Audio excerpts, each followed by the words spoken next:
mbokk yi jërëjëf dal leen jàmm ci télévision Futur Média ñu am mbégte ñëwaat ak yéen ci suñu jotaay édition spéciale bi nga xam ne dañu leen ko jagleel ngir waxtaanee lépp lu soxal élection locale yi ñu fàttaliwaat leen ko am na gox yoo xam ne donte élection locale la léeg-léeg enjeu bi day doon presque enjeu national am na gox yoo xam ne tànn nañu ko pour waxtaanee ko ak yéen ci suñu jotaay bile ngoon gu jot ñu ñëw fii jot nañu fee jukki ay gox yu fi jot a jaar ci waxtaan wu sell woo xam ne ni njariñ génn na ci ñu njortu ni lu mel noonu moo tax suñu gan yi wuyu suñu tey muy dëkk boo xam ne am na taarix ci wàllu politique fii ci biir réew mi ndax boo dindee Dakar dëkk bañ cey teg ci wàllu histoire politique fii ci Sénégal depuis des années mën naa wax sax depuis indépendance yi Thiès la Thiès tey waa Thiès wuyu si ñu ñuy am nag xëy na gàtt boo xam ne ñëpp wuyu si wuñ ñu donte ñëpp la ñu woo ndax bu ñu sañoon sax maire sortant teew ci jotaay bi mën a def bilan ñi nga xam ne it ñooy wut place am wax lu tax ñu yaakaar ni ñoo ko gën a yeyoo place bi wala ñoo gën ci Thiès terewul ñi teew ñu ngi leen di gërëm bu baax di leen sant fas yéene ànd ak ñoom ci waxtaan wi ngir ñu gindi seeni nit gindi waa Thiès bu baax ci teewaay bi fii Lamine Diallo moo fi teewal coalition Benno Bokk Yaakaar di it moom ci boppam candidat ci Thiès Nord Lamine Diallo dalal jàmm. waaw jërëjëf Abdoulaye ñu ngi lay nuyu may profité ci occasion bi nga may aussi di nuyu sama co-débatteur président Abdoulaye Dieye également suñu frère Moussa Tine mais également Gis Dem du nuyu Thiès yëpp population thiessoise et thiessois donc du nuyu bu baax aussi tous les téléspectateurs aujourd'hui qui nous regardent. Abdoulaye Dieye coalition And Siggil Thiès moo toog ci sa càmmoñ Abdoulaye Dieye ñu ngi lay dalal jàmm. waaw Abdoulaye ñu ngi lay nuyu bu baax di la sant di rafetlu tey occasion bii nga ñu may ñu mën a waxtaan ak askanu Thiès mais tout d'abord damay nuyu sama frère yi mon frère le maire Lamine Diallo nuyu mon grand frère Moussa Tine nuyu le juge Dem mais également nuyu waa Thiès yëpp. Et surtout nag nuyu tous les téléspectateurs de la chaîne TFM. jërëjëf Abdoulaye Dieye Ibrahima Amidou Dem jowal jiite bokk ci coalition avec bi nga xam ne taxaw na pour wut mairie ville Thiès Ibrahima Dem dalal jàmm. Abdoulaye Cissé maa ngi lay remercier bu baax ci sa invitation ak ci occasion bi mu jox ñu waxtaan ak askanu Thiès. ci li nga xamante ni moom moo waral suñu candidature di ci profiter aussi di nuyu suñu frères yi Moussa Tine Abdoulaye Dieye ak Lamine Diallo mi nga xamante ni c'est le maire sortant et aussi candidat ci Thiès Nord. Thiès Nord te coalition Benno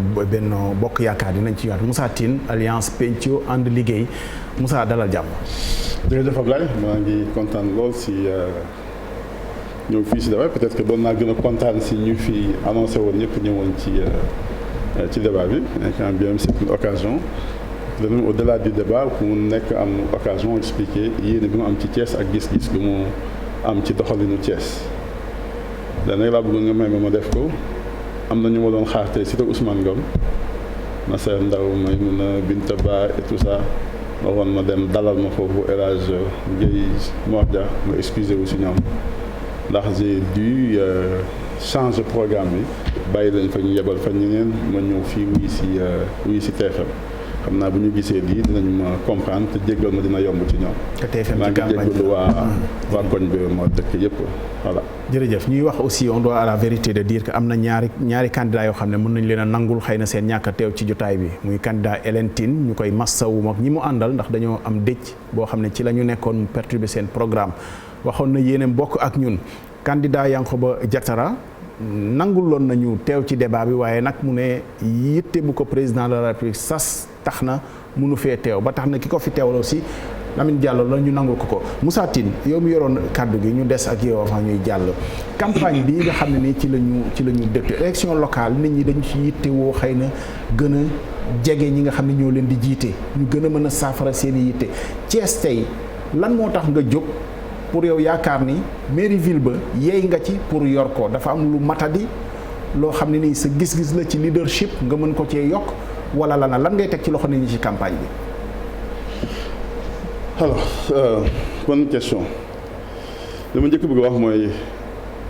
Thiès sama dëkk la man fa laa juddu fa laa màgg fa laa yaru li ma def yëpp Thiès laa ko defee fa laa jàngee fa laa defee lépp nekk jiite nawetaan ñaar fukki at toog ay jamono yu bëri yoo xamante ne ñi nekk Thiès yëpp ku nekk am naa ak moom relation particulière ci Talla Sylla nit ñi xam nañ fi ma jaaxandoog moom ginnaaw gi Yankhoba Diattara mi fi nekkul c'est mon jeune frère vraiment sama frère c'est même pas mon jeune frère c'est mon ami sama xarit la donc ñoom ñëpp bu ñu fi nekkee je vous dis dire bëgguma leen a gêner ci dara ci li ngeen wax def si wàllu politique waaye terewul li ma séq ak ñoom ak li ma séq aussi ak nit ñi ak sama fa ma dëkk ma continuer di ko def parce que bi taxaw sax ma ni bu amee Thiès ñu fi nekk responsable yëpp ku mën a taxaw ne ma moom si wàllu boppam am moom a ëpp lu mu def Thiès si wàllu boppam alalu boppam ma retiré sama candidature wax naa ko waxati ko léegi souvent nag nit ñi leen di wute la mooy kuy def di fësal ak kuy def di nëbb mais bi ma xëyee ma dugg Thiès si jamono yii ma génn ma xool dëkk bi lu mu bindoo xam naa ne dëkk bi la ñu bëggoon a tabax Thiès n'a plus de perspective alors que défi yi ngi gën a yokku défi ñi ngi gën a yokk parce que Thiès tey mi ngi yokk ci wàllu population mi ngi yokk ci wàllu suuf mi ngi yokk ci wàllu yeneen défi yëpp ndox baa ngi manqué mbalit yi ñi ngi am problème fu ñu ko sotti dañ ci dellu soit et yooyu yëpp parce que simplement dafa am benn phénomène bu am Thiès bu tax nit ñi ñëw dëkk ci Thiès yokk ci Thiès d'abord léegi ville universitaire la doonu ko woon donc tey en dehors de ñi fa dekkoon Thiès di fa jàngi ñeneen ñi ngi jóge biir Sénégal ñëw dëkk ci biir Thiès donc di peser en fait sur le loyer ñeneen aussi ñoo xamante ne bitim réew la ñu jógee ñëw dëkk ci biir Thiès bi ñu déplacé aussi gouvernement bi yóbbu ko Diamniadio ñu bëri ñu dëkkoon Dakar dañoo ñëw dëkk ci maintenant biir Thiès parce que bu ñu jógee Thiès di dem Diamniadio moo gën a yomb ci ñoom ñu jóge Dakar ñëw Diamniadio ñu indi ñu aussi aéroport bi ñëw dëkk ci foofu donc ñooy liggéey aéroport ñu bëri aussi ñëw dëkk ci waat effectivement biir Thiès donc défi yi yokku nit ñi di gën a bëri te amul benn politique bu ñu accompagner pour organiser yaatuwaay boobu Thiès di gën di yaatu tey moo tax boo duggee Thiès défi boo gis rek dafay gën di yokku embouteillage yaa ngi gën a bëri nit ñaa ngi gën a bëri ci biir mbedd bi loyer ñi ngi gën a cher ndox bi ngi ñaa ngi ko ci biir Thiès la ñu amoon la ñuy sotti mbalit amatuñ ko dispositif bu ñu mettre en place amatul tey Thiès ñu ci bëri dañuy fay 2000 francs ci charrette pour ñu yóbbul leen seen mbalit dem tuural leen ko parce que en réalité prévoir ñu et jëluñu en charge défi yu bees yooyu nga xam ne moom mooy peser ci biir Thiès mën a jël les mesures yu pour mën ko accompagner au même moment la nekkoon Thiès lay produire comme muy chemin de fer nekkatul LSS aussi nekkatul donc amatul dara lu nekk Thiès loo xamante ne nit ñi mën nañu xëy di fa daan seen doole ña doon nekk étudiant toog boobu ci ñu dem STS wala ñu dem chemin de fer nekk fa ay journalier am lu ñu demee inscrit wala ñu dem jàng ji amatuñu moyen yooyu biir Thiès de sorte que boo demee tey si jeunes yi Thiès ñetti yëf la ñuy def ñoom ñëpp ñii ñi ngi dawal Jakarta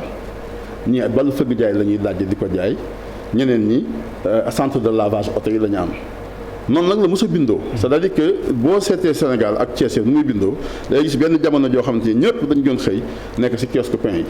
ñëpp ubbi kiosque pain yëpp daanu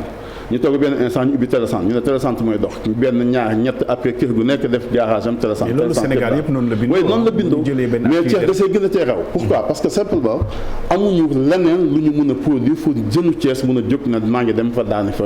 sama doole y a aucune perspective bu nekk biir Thiès. ce qu'ils nous ont dirigé jusqu'à présent malheureusement ils n'ont pas compris ce qu'on a fait c'est qu'on a fait de la gestion municipale gestion de l'administration municipale exécution budgétaire la ñu def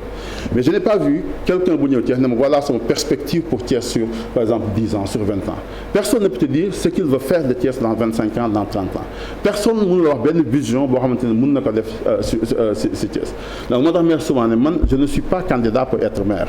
je ne suis pas candidat pour être préposé à l'administration communale di def ay certificat de mariage di def ay bulletins de naissance ak yooyu je suis candidat pour le développement de la ville de Thiès c'est à ce niveau-là que les choses vont changer il faut que ñu changer paradigme c'est-à-dire que aujourd'hui boo demee lu ñuy wax marketing territorial nit da ngay tabax sa dëkk façon boo xamante ne dëkk bi dafay développé wu il s'agit pas de faire de l'exécution budgétaire ñu wote budget nga ne budget baa ni nga dépense année bi jeex nga ñëw defaat non il faut que le budget soit réellement un moyen de développement local dañuy woowee la territorialisation des politiques publiques il faut ñu réceptionner ko au niveau local au niveau de la décentralisation mën a liggéey pour Thiès bu jógee fii tey ëllëg boo fi dellu siwaatee nga ñëw fekk ko mu yegg fële si yoon yooyu dafa am ay yoon ay bunt yoo xamante ne bu ñu ci dellu si waatee su fekkente ne mën naa ko déglu sinon mën naa voilà. dañ dellu si waat Ibrahima Deme yaa ngi tudd sànq ni Diallo Lamine Diallo mooy maire sortant bu Thiès Nord commune la boo xam ndax commune yi ñooy émanation finalement mairie ville bi nga xam ne nii yaa ngi koy laaj boo taxawee ci boobu rek lan nga yaakaar ni ña fa nekk matalewuñu ko yow nga am ci perspective ngir gën a jëmale ville bi kanam ci sa diagnostic. waaw Abdoulaye ñu ngi lay sant di la gërëm ci question boobu je pense que candidature bu nekk normalement dafa war a procéder ci benn constat man damay bëri di wax ni su fekkoon li fi nekk ñun doy nañu même su fekkee dañoo décider dugg ci politique ñi fi nekk dañ leen di gunge parce que politique warul nekk rek jógal ma toog mais nous avons fait un constat avec les Thiessois un diagnostic bu xamante ni rigoureux ci liñ fi fekk lan la d'abord Thiès lan la nekkoon Thiès ñun ñu fa juddoo yaroo fa màggee fa je pense que ñun ñi ñëpp nous sommes des Thiessois fa lañ juddoo yaroo màggee fa man en plus fa laa dëkk j'habite Thiès léegi lan la ñu xamoon Thiès nan la ñi nga xamante ni dëkkuñu Thiès sax ñu doon romb Thiès nan la ñu gisee woon Thiès. da nga yaakaar ne am na candidat yu fa dul yeewoo. da nga foog ne am na candidat yu dul yeewoo Thiès. sûrement am na. am na candidat yoo xamante ni du Thiès moom la ñu dëkk. ça veut dire Thiès du seen principal établissement dëkkuñu fa. waaw loolu am na mais peut-être que c'est pas ce qui est le plus déterminant mais c'est important quand même nit ki. loolu day wane d'abord ni nit ki bëgg na fu mu nekk parce que sooy choisir am foo dëkk nga jël ne man Thiès laay dëkk fa laay tabax sama kër loolu am na lu muy wane ci attachement bi nga am ci sa terroir léegi Thiès lan la nekkoon une ville verdoyante je crois que li am Thiès ci ay garabu xay kay sedraay ni mu mel nga xamante ni c'est plus que cinquantenaire yoon yu yaatu dëkk boo xamante ni xamee woon nañ ko cet am na niñ ko xamee woon aussi ci dafa offriroon ay perspectives mais aussi mu offrir ay conditions yoo xamante ni c'est propice à la création de l'emploi léegi nag loolu lépp amatul Thiès. amatu fa parce que gestion bi ñu am depuis quelques années on peut dire même depuis 3 mandatures du gestion boo xamante ni Thiessois yi gis nañ ci seen bopp loolu du ñun ñoo koy wax Thiessois yi nga xamante ni fa la ñu dëkk mais Thiessois yoo xamante ni tamit dem nañu seeti ji leen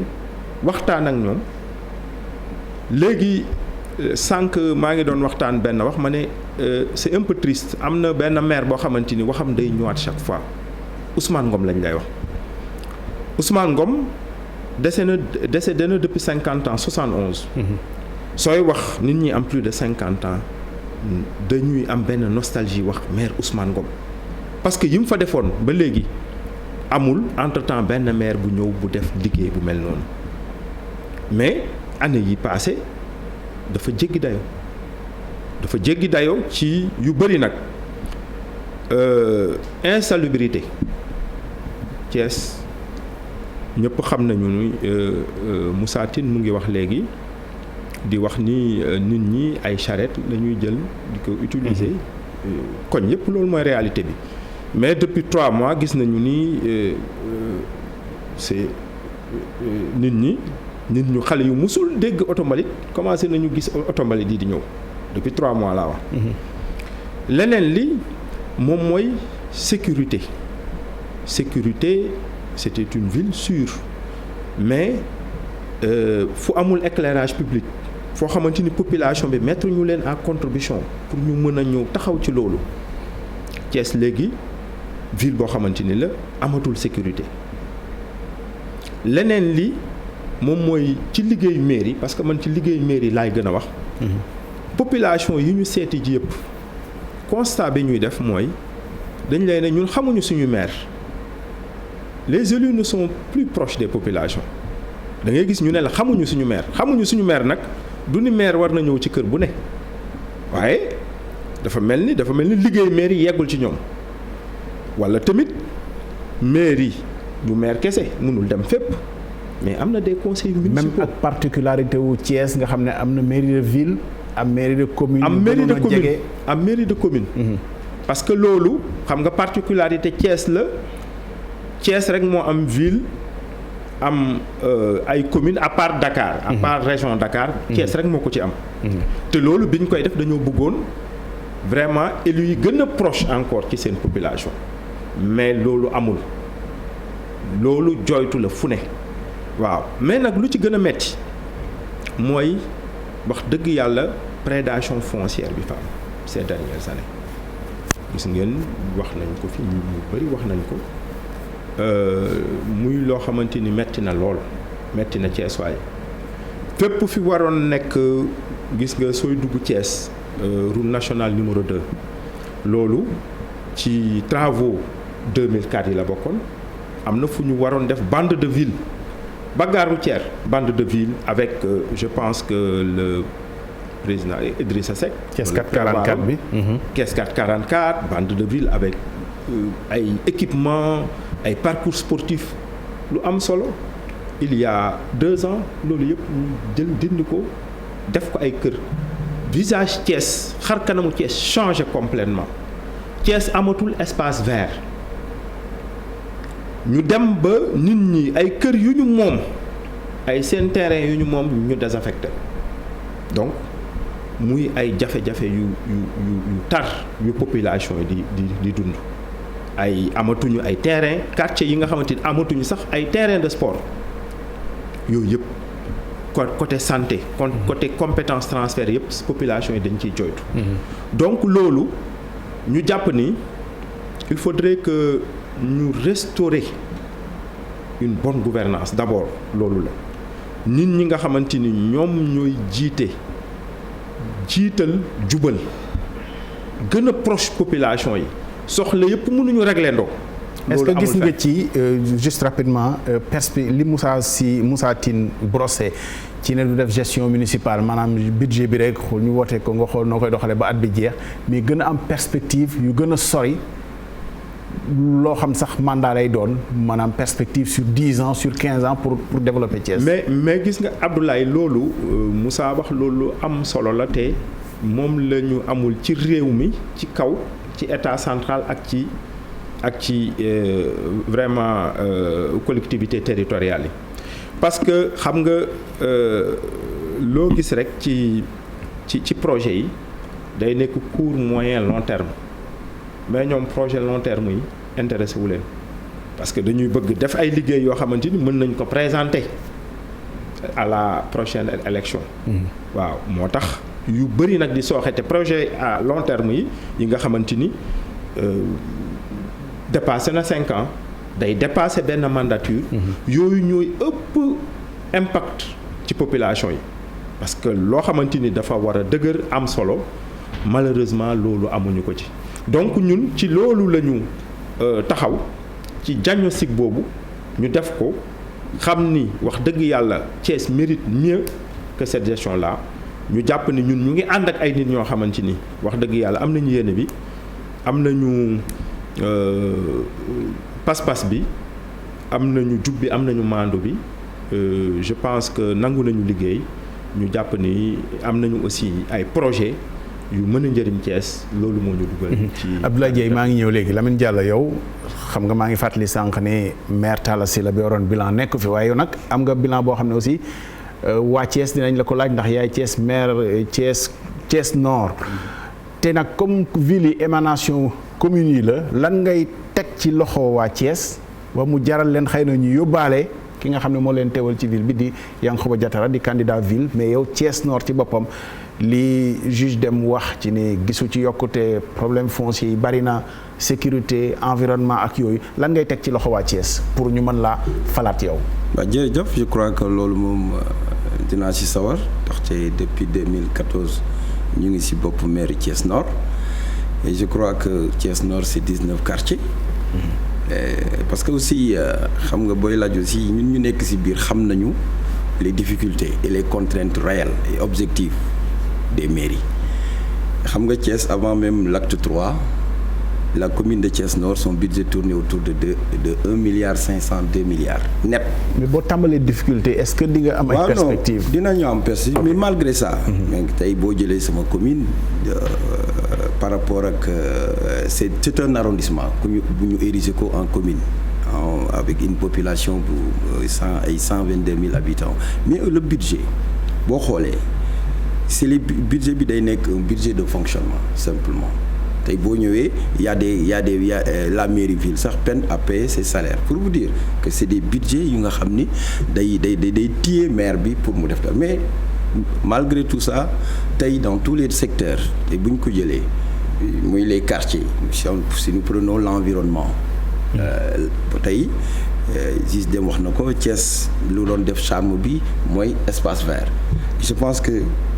bokk naa si ñu ko gëpp parce que sama commune tey bokk na ci commune yi nga xam ni si wàllu espace vert lu ñuy jox àq la man tey boo demee commune Thiès Nord le boulevard Xavier Ndiaye c'est 1 kilomètre c'est de l'espace vert. boo jëlee le boulevard Jacques Sarr qui fait 2 kilomètres j'ai fait aussi de l'espace vert. Donc du point de vue boo jëlee aménagement aussi am na lu am solo yu ñu fa def tey dans le secteur de l'éducation fekkoon nañ fa ay écoles yu nga xam ni amul woon sax mur de clôture. Nous avons fait ces murs de clôture là mais lu ñu constaté aussi au niveau des écoles mooy l'insuffisance des tablements. Et c'est inadmissible dans des écoles nga ñëw non seulement cadre de vie bi amu fa hygiène publique amu fa les élèves se mettent dans une classe nga gis benn classe bi nga xam ni 100 élèves lay def et les élèves se mettent à 4 tablement. Et la commune s'est engagée pour régler définitivement l'insuffisance. ci mandat bi est-ce que am na jéego yu ngeen ci def bii di jeex est-ce que am ngeen def nañu une commande de 800 tablements pour mun a au niveau des écoles au niveau de la santé on avait trouvé des quartiers yu nga xam ni ay postes de santé yu nga xam ni dañu leen construire depuis 1898 sous le règne socialiste ñun ba ñu ñëwee on a achevé ces postes de santé et mieux encore ñu defaat fa ay construction pour mun a rapprocher les populations des soins. Mais comme yan par exemple concrètement pour ki nekk Thiès di ñu déglu. Donc par exemple tey si vous prenez le quartier de Pognène. Le poste de santé dañ ko tàmbale ba ko fa. Man ba ma ñëwee avec les maigres moyens ñun ñoo ko achevé totalement il y avait pas de logement ICP il y avait rien du tout ñun ñoo def clôture du poste de santé ñoo defaat reprendre tout. ak Issa c'est la même chose donc c'est des grilles boo jëlee aussi Kawsara l'infirmier chef de poste n'avait même pas de logement nous avons construit aujourd'hui au niveau de Nguent nga xam ni poste de santé bi ci ndox la doon nekk parce que dañ ko tabax ci zone non aedificandi et aujourd'hui la commune le marché a été attribué joxe nañ ko donc l'entrepreneur jot na notification donc nous avons mobilisé 80 millions pour tabax un poste de santé à Nguent donc aujourd'hui même boo xoolee lumière l'éclairage public c'est vrai wax naa leen ko nee naa leen ko metti na mais tey la commune Thiès Nord mun na ni tey ci point de vue éclairage am na jéego yu bëri yu ñu ci def même bu fekkee ni am na ay postes d'insécurité de pénombre yi nga xam ne mën nañ ko constater donc tey moo tax ma ni sama gars yi ma ni leen ñun on est à l'aise parce que quartier bu ñu dem dinañ leen wax ni li pendant les 7 ans lii lañ fi def et aujourd'hui je crois que soreetul les populations parce que parfois am na ñu nga xam peut-être que nekkuñ ci terrain bi nekkuñ ci jegewuñu population bi ils ont parlé même du foncier xam nga à Thiès aussi le foncier nañ ko wax on parlait de ay dépradé que am na lu ñu fay def ay dépradation xam nga fond spoliation foncière bu fa nekk mais lan moo fa ne aujourd'hui même bu ñu fa nekkee war na xam donc c'est une commission qui affecte qui désaffecte qui attribue cette commission décret moo ko institué moo ko teg composition bi c'est le maire c'est les domaines c'est l'urbanisme c'est le cadastre ak le délégué de quartier concernés par le lotissement. Mais ñooñu commission boobu bu ñu toogee aujourd'hui depuis que nous sommes à la tête de ces communes ñun dañu dessaisir ci dossier foncier c'est-à-dire le président de la commission domaniale bi nga xam ni mooy res loolu c'est le maire Talla Sylla donc toutes les opérations de désaffectation de réaffectation ou bien mu am fa lotissement la commission bu réunir def les maires des communes bokkuñu ci donc kon on ne peut pas nous accuser tey ci wàllu foncier donc moo tax ma ni nous sommes totalement à l'aise sur ce dossier foncier là donc maintenant Moussa Tine wax na ko Thiès les mairies c'est vrai mairies yi d'habitude c'est comme ça c'est des mairies yu nga xam ni exécution administrative du budget la ñuy def mais boo xoolee 2000 ba ñu ñëwee Thiès 2002 mais avec le maire Idrissa nous avons une vision prospective de Thiès parce que on avait suñuy loxo lu mot 70 projets pour transformer qualitativement Thiès tey Thiès bu ñu ñëw di boo jëlee garage routière ba mairie ville c'était une voie c'était 2 voies aujourd'hui c'est 4 voies on a agrandi ñu ni Thiès day xaat parce que Dakar fees na et puis le flux day ñëw ci biir Thiès nañu prévoir 2 voies de contournement donc là il y a la voie de contournement Thiès Nord bi nga xam ni c'est achevé mu desoon la voie de contournement sud et ensuite à l'intérieur de Thiès ñu def une voie benn boulevard de 2 voies bi nga xam ne day jóge ci la voie de contournement nord connecté wu jaar centre-ville bi parce que da doon jël le boulevard Jacques Sarr jaar commissariat central jaar rue Sans Soleil jël ba hôpital régional war a connecté wu ci rocade sud bi donc le projet là c'est une vision aujourd'hui la ZAC c'est une zone aménagée ñu ni Thiès day fees nañu créé waat une deuxième ville c'est 4000 maisons et ñu ni Thiès n'a pas de amul géej et y a foofu boo demee un site était réservé pour une piscine communale donc amoon nañu les infrastructures sportives tey Sénégal le seul stade qui est fonctionnel c'est stade Lat Dior mais pratiquement tout était fini même gazon synthétique bi était prêt mais ba ñu arrêté les chantiers lañ ko jël yóbbu ko donc ñun on a cette vision prospective de la ville de Thiès maintenant les conflits politiques ñoo fa nekkoon ci xoj Thiès c'est vrai c'était Thiès était une ville pratiquement rebelle contre le pouvoir et pouvoir bi xoj ñu loolu moo tax mais aujourd'hui je crois que cette étape étant dépassée et je pense que beneen perspective mi ngi ubbeeku biir Thiès. Abdoulaye Dieye yéen ci li ngeen móol xëy na da ngeen a taxaw ci li nga xam ne nii moo fi nekk jàpp ni matul ngeen bëgg ko jubbanti wala mottali seen diagnostic bi lan la jox est-ce que li maire Thiès Nord par exemple teg ci sa kanam fees na sa bët ou pas. waaw Abdoulaye je pense que le constat est là comme ni ko sama naataango yi waxee mon frère Moussa Tine ak le juge Dème je pense que ni ñun bu doon Thiès na ma waroon doxe na ko du ñu taxaw di demander suñu candidature parce que nous sommes des acteurs yàgg Thiès liggéey Thiès et je pense que ni li ñu gën a motiver pour déposer suñu candidature c'est une demande de la population une demande sociale parce que kat jàpp naa ni wax nañ ko sànq le rôle du maire c'est l'accessibilité d'abord parce que si la population dañuy tourner wu di dem si ñi nga xamante ni nekkuñu maire pour leur poser des problèmes donc là di nga xam ni Thiès am na un problème majeur pour la gestion de nos mairies si wàllu éducation dama ciy ñëw parce que ñun ay chef d'entreprise la ñuy def la responsabilité sociétale de l'entreprise commune bi ma nekk muy commune de Thiès Est parce que man je suis candidat au niveau de la commune de Thiès Est mais également au niveau de la ville de Thiès su may wax ci Thiès Est il y a à peu près 153 000 habitants mais soo xoolee ci wàllu éducation bi il y a 21 écoles primaires et ce surnombre là au niveau des écoles depuis 20 ans écoles ya fa nekk amul changement ñun dañuy interpeller à tout moment et école bi les parents d'élèves la direction de l'école pour des réflexions parce que da ngay gis benn école sans toilette donc ñun tey ñu gis ne am na lu bari yoo xamante ni mu ngi sooxe au niveau des communes ci wàllu santé si wàllu éducation li muy wax si table banc yi ñun on nous a interpellé pour ñu renforcer école ay table banc parce que tey école boo dem da ngay gis ay salle de classe yoo xamante ni il y a plus de 150 élèves ça c'est inadmissible on peut pas construire un pays avec un sureffectif d'élèves et là c'est le problème majeur au niveau de l'éducation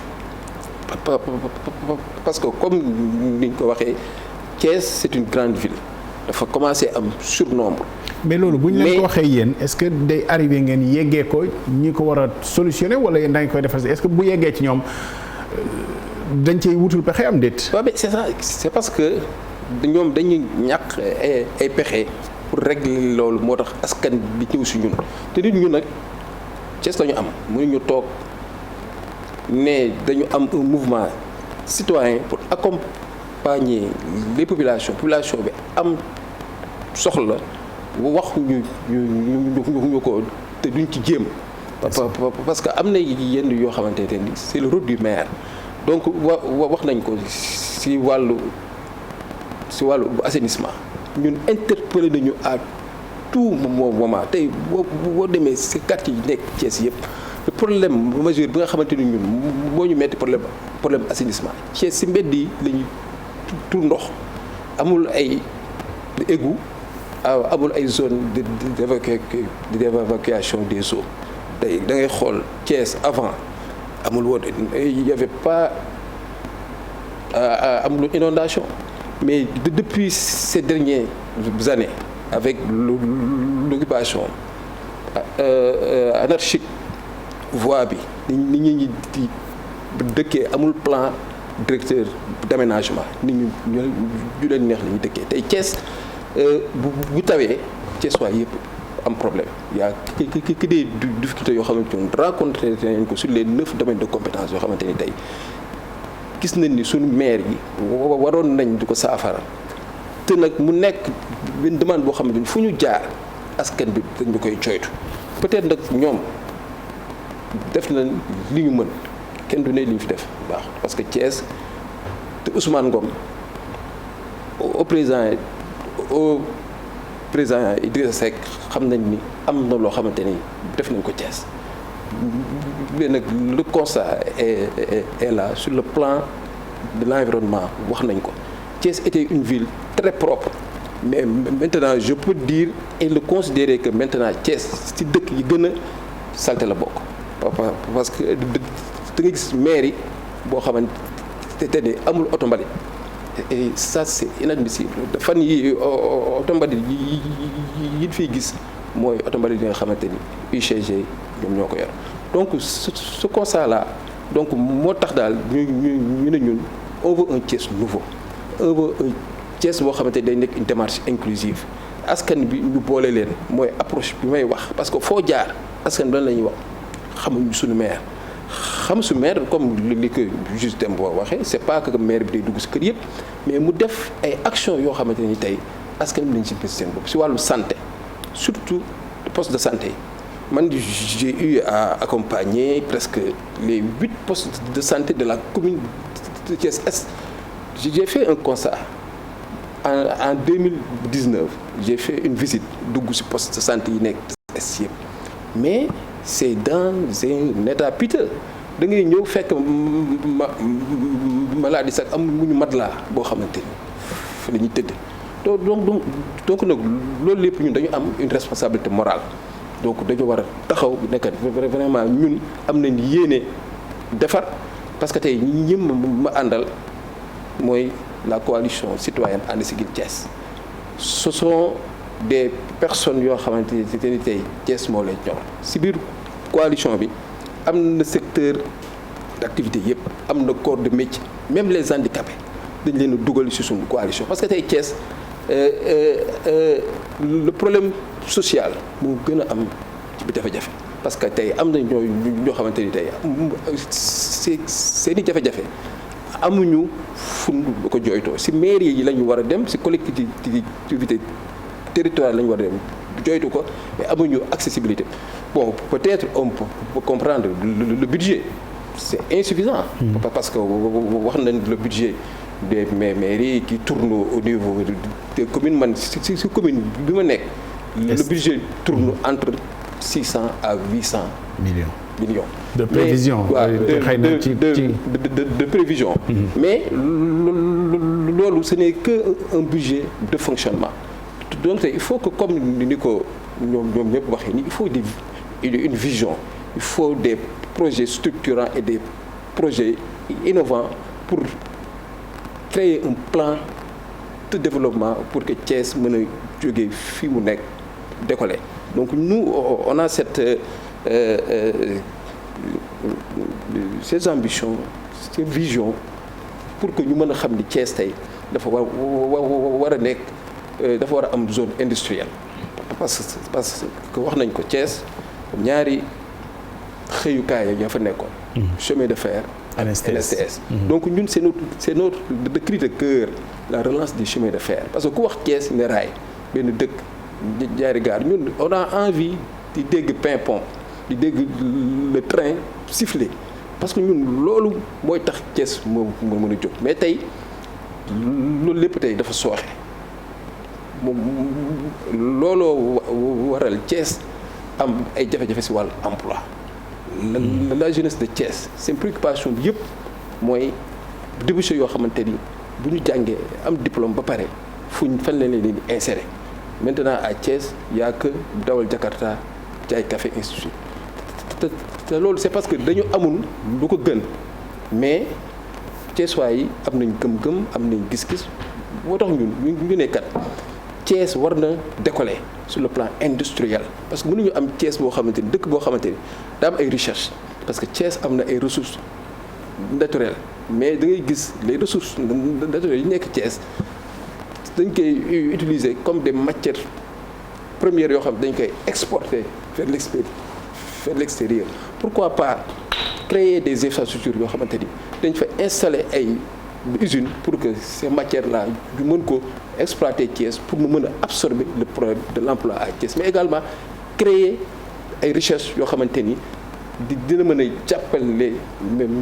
maires yi pour ñu mën a réaliser seen projet. Abdoulaye Dieye candidat coalition ànd Siggil Thiès nekk candidat aussi mairie Thiès Est monsieur le maire dafa mel ni Thiès bi ñu jaay bokkul ak bi gars yi bëgg a jënd nii mais dinañ ci ñëwaat léegi. Juge Dème est-ce que maire Lamine Diallo daf doon junj léegi nii boo gisee lu bëri bloqué mairie bi àndul woon ci boor ak nguur amoon ay problème mu xëccoo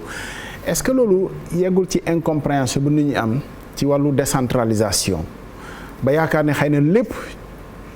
lu commune def rek ci nguur gi la war a jóge maanaam wékk ko fonds de dotation fonds de concours ak xëy na projet état leadership wu njiit bi nga xam ne nii mooy wut lan la war a peser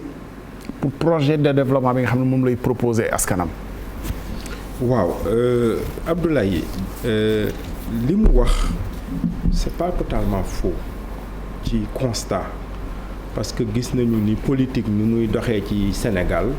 suñu xoolee depuis au moins depuis 2000 loolu la ñu gis c'est un constat état central su fekkee ni am na un maire bu nekkul ci majorité am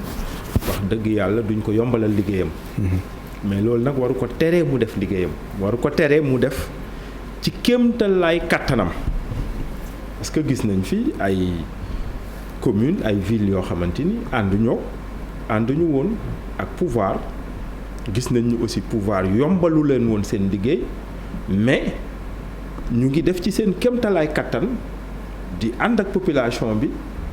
ba lépp lu ñu mën ñu koy def nit ñi di ko gis loolu wax dëgg yàlla dafay war a jóge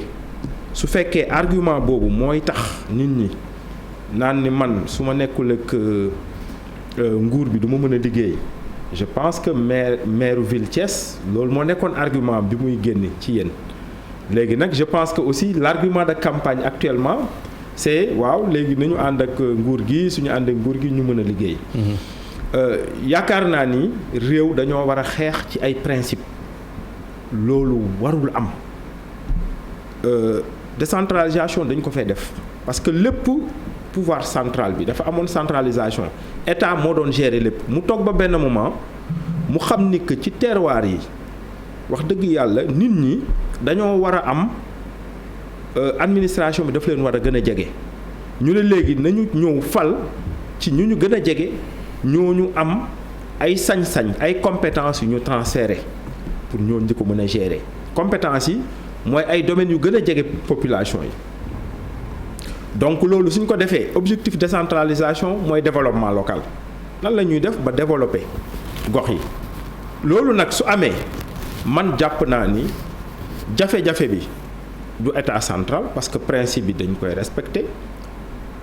mairie yi am nañ seen budget parce que décentralisation lu ci jiitu mooy autonomie parce que dañoo am autonomie pratiquement totale avant 96 tutelle la woon pratiquement amuñu woon benn autonomie mais léegi contrôle a posteriori la léegi préfet amatul benn contrôle a priori bu mu mën a def ci maire muy ci budget muy ci leneen donc nit ñi mën nañu su fekkee rek liggéey leen tax a jóg mën nañu liggéey bien que état waru leen gàllankoor loolu tamit ñun ñëpp a ko war a xeex parce que politique politicienne ci lu tardeel Sénégal ci la bokk léegi nag man dama jàpp ni budget bi ñuy wax tamit limite ci budget loolu warul mën a nekk gàllankoor j'espère que dinañ ñëwaat ci programme yi mais ñun bi ñuy defar suñu programme dafa am benn incertitude bi ñu amoon sànq vous avez bien fait de dire les prévisions parce que nit ñi xamuñu réellement budget yi ban budget les mairies yi am alors que code des collectivités territoriales dafa prévoir ni citoyen mën na ñëw demander budget ñun loolu jëm nañ ko mais amuñu réponse soo ñëwee ne man dama bëgg budget ville Thiès nga ñëw lu ñu la war a laaj budget bi par exemple 20 pages la 20 pages yi photocopie page bu ne fukki dërëm loolu lañ lay laaj loolu je pense que ñëpp a ko war a mën a fay pour ñu xam budget bi nan la tëree ak nan lañ ko exécuter loolu pour transparence la mais amul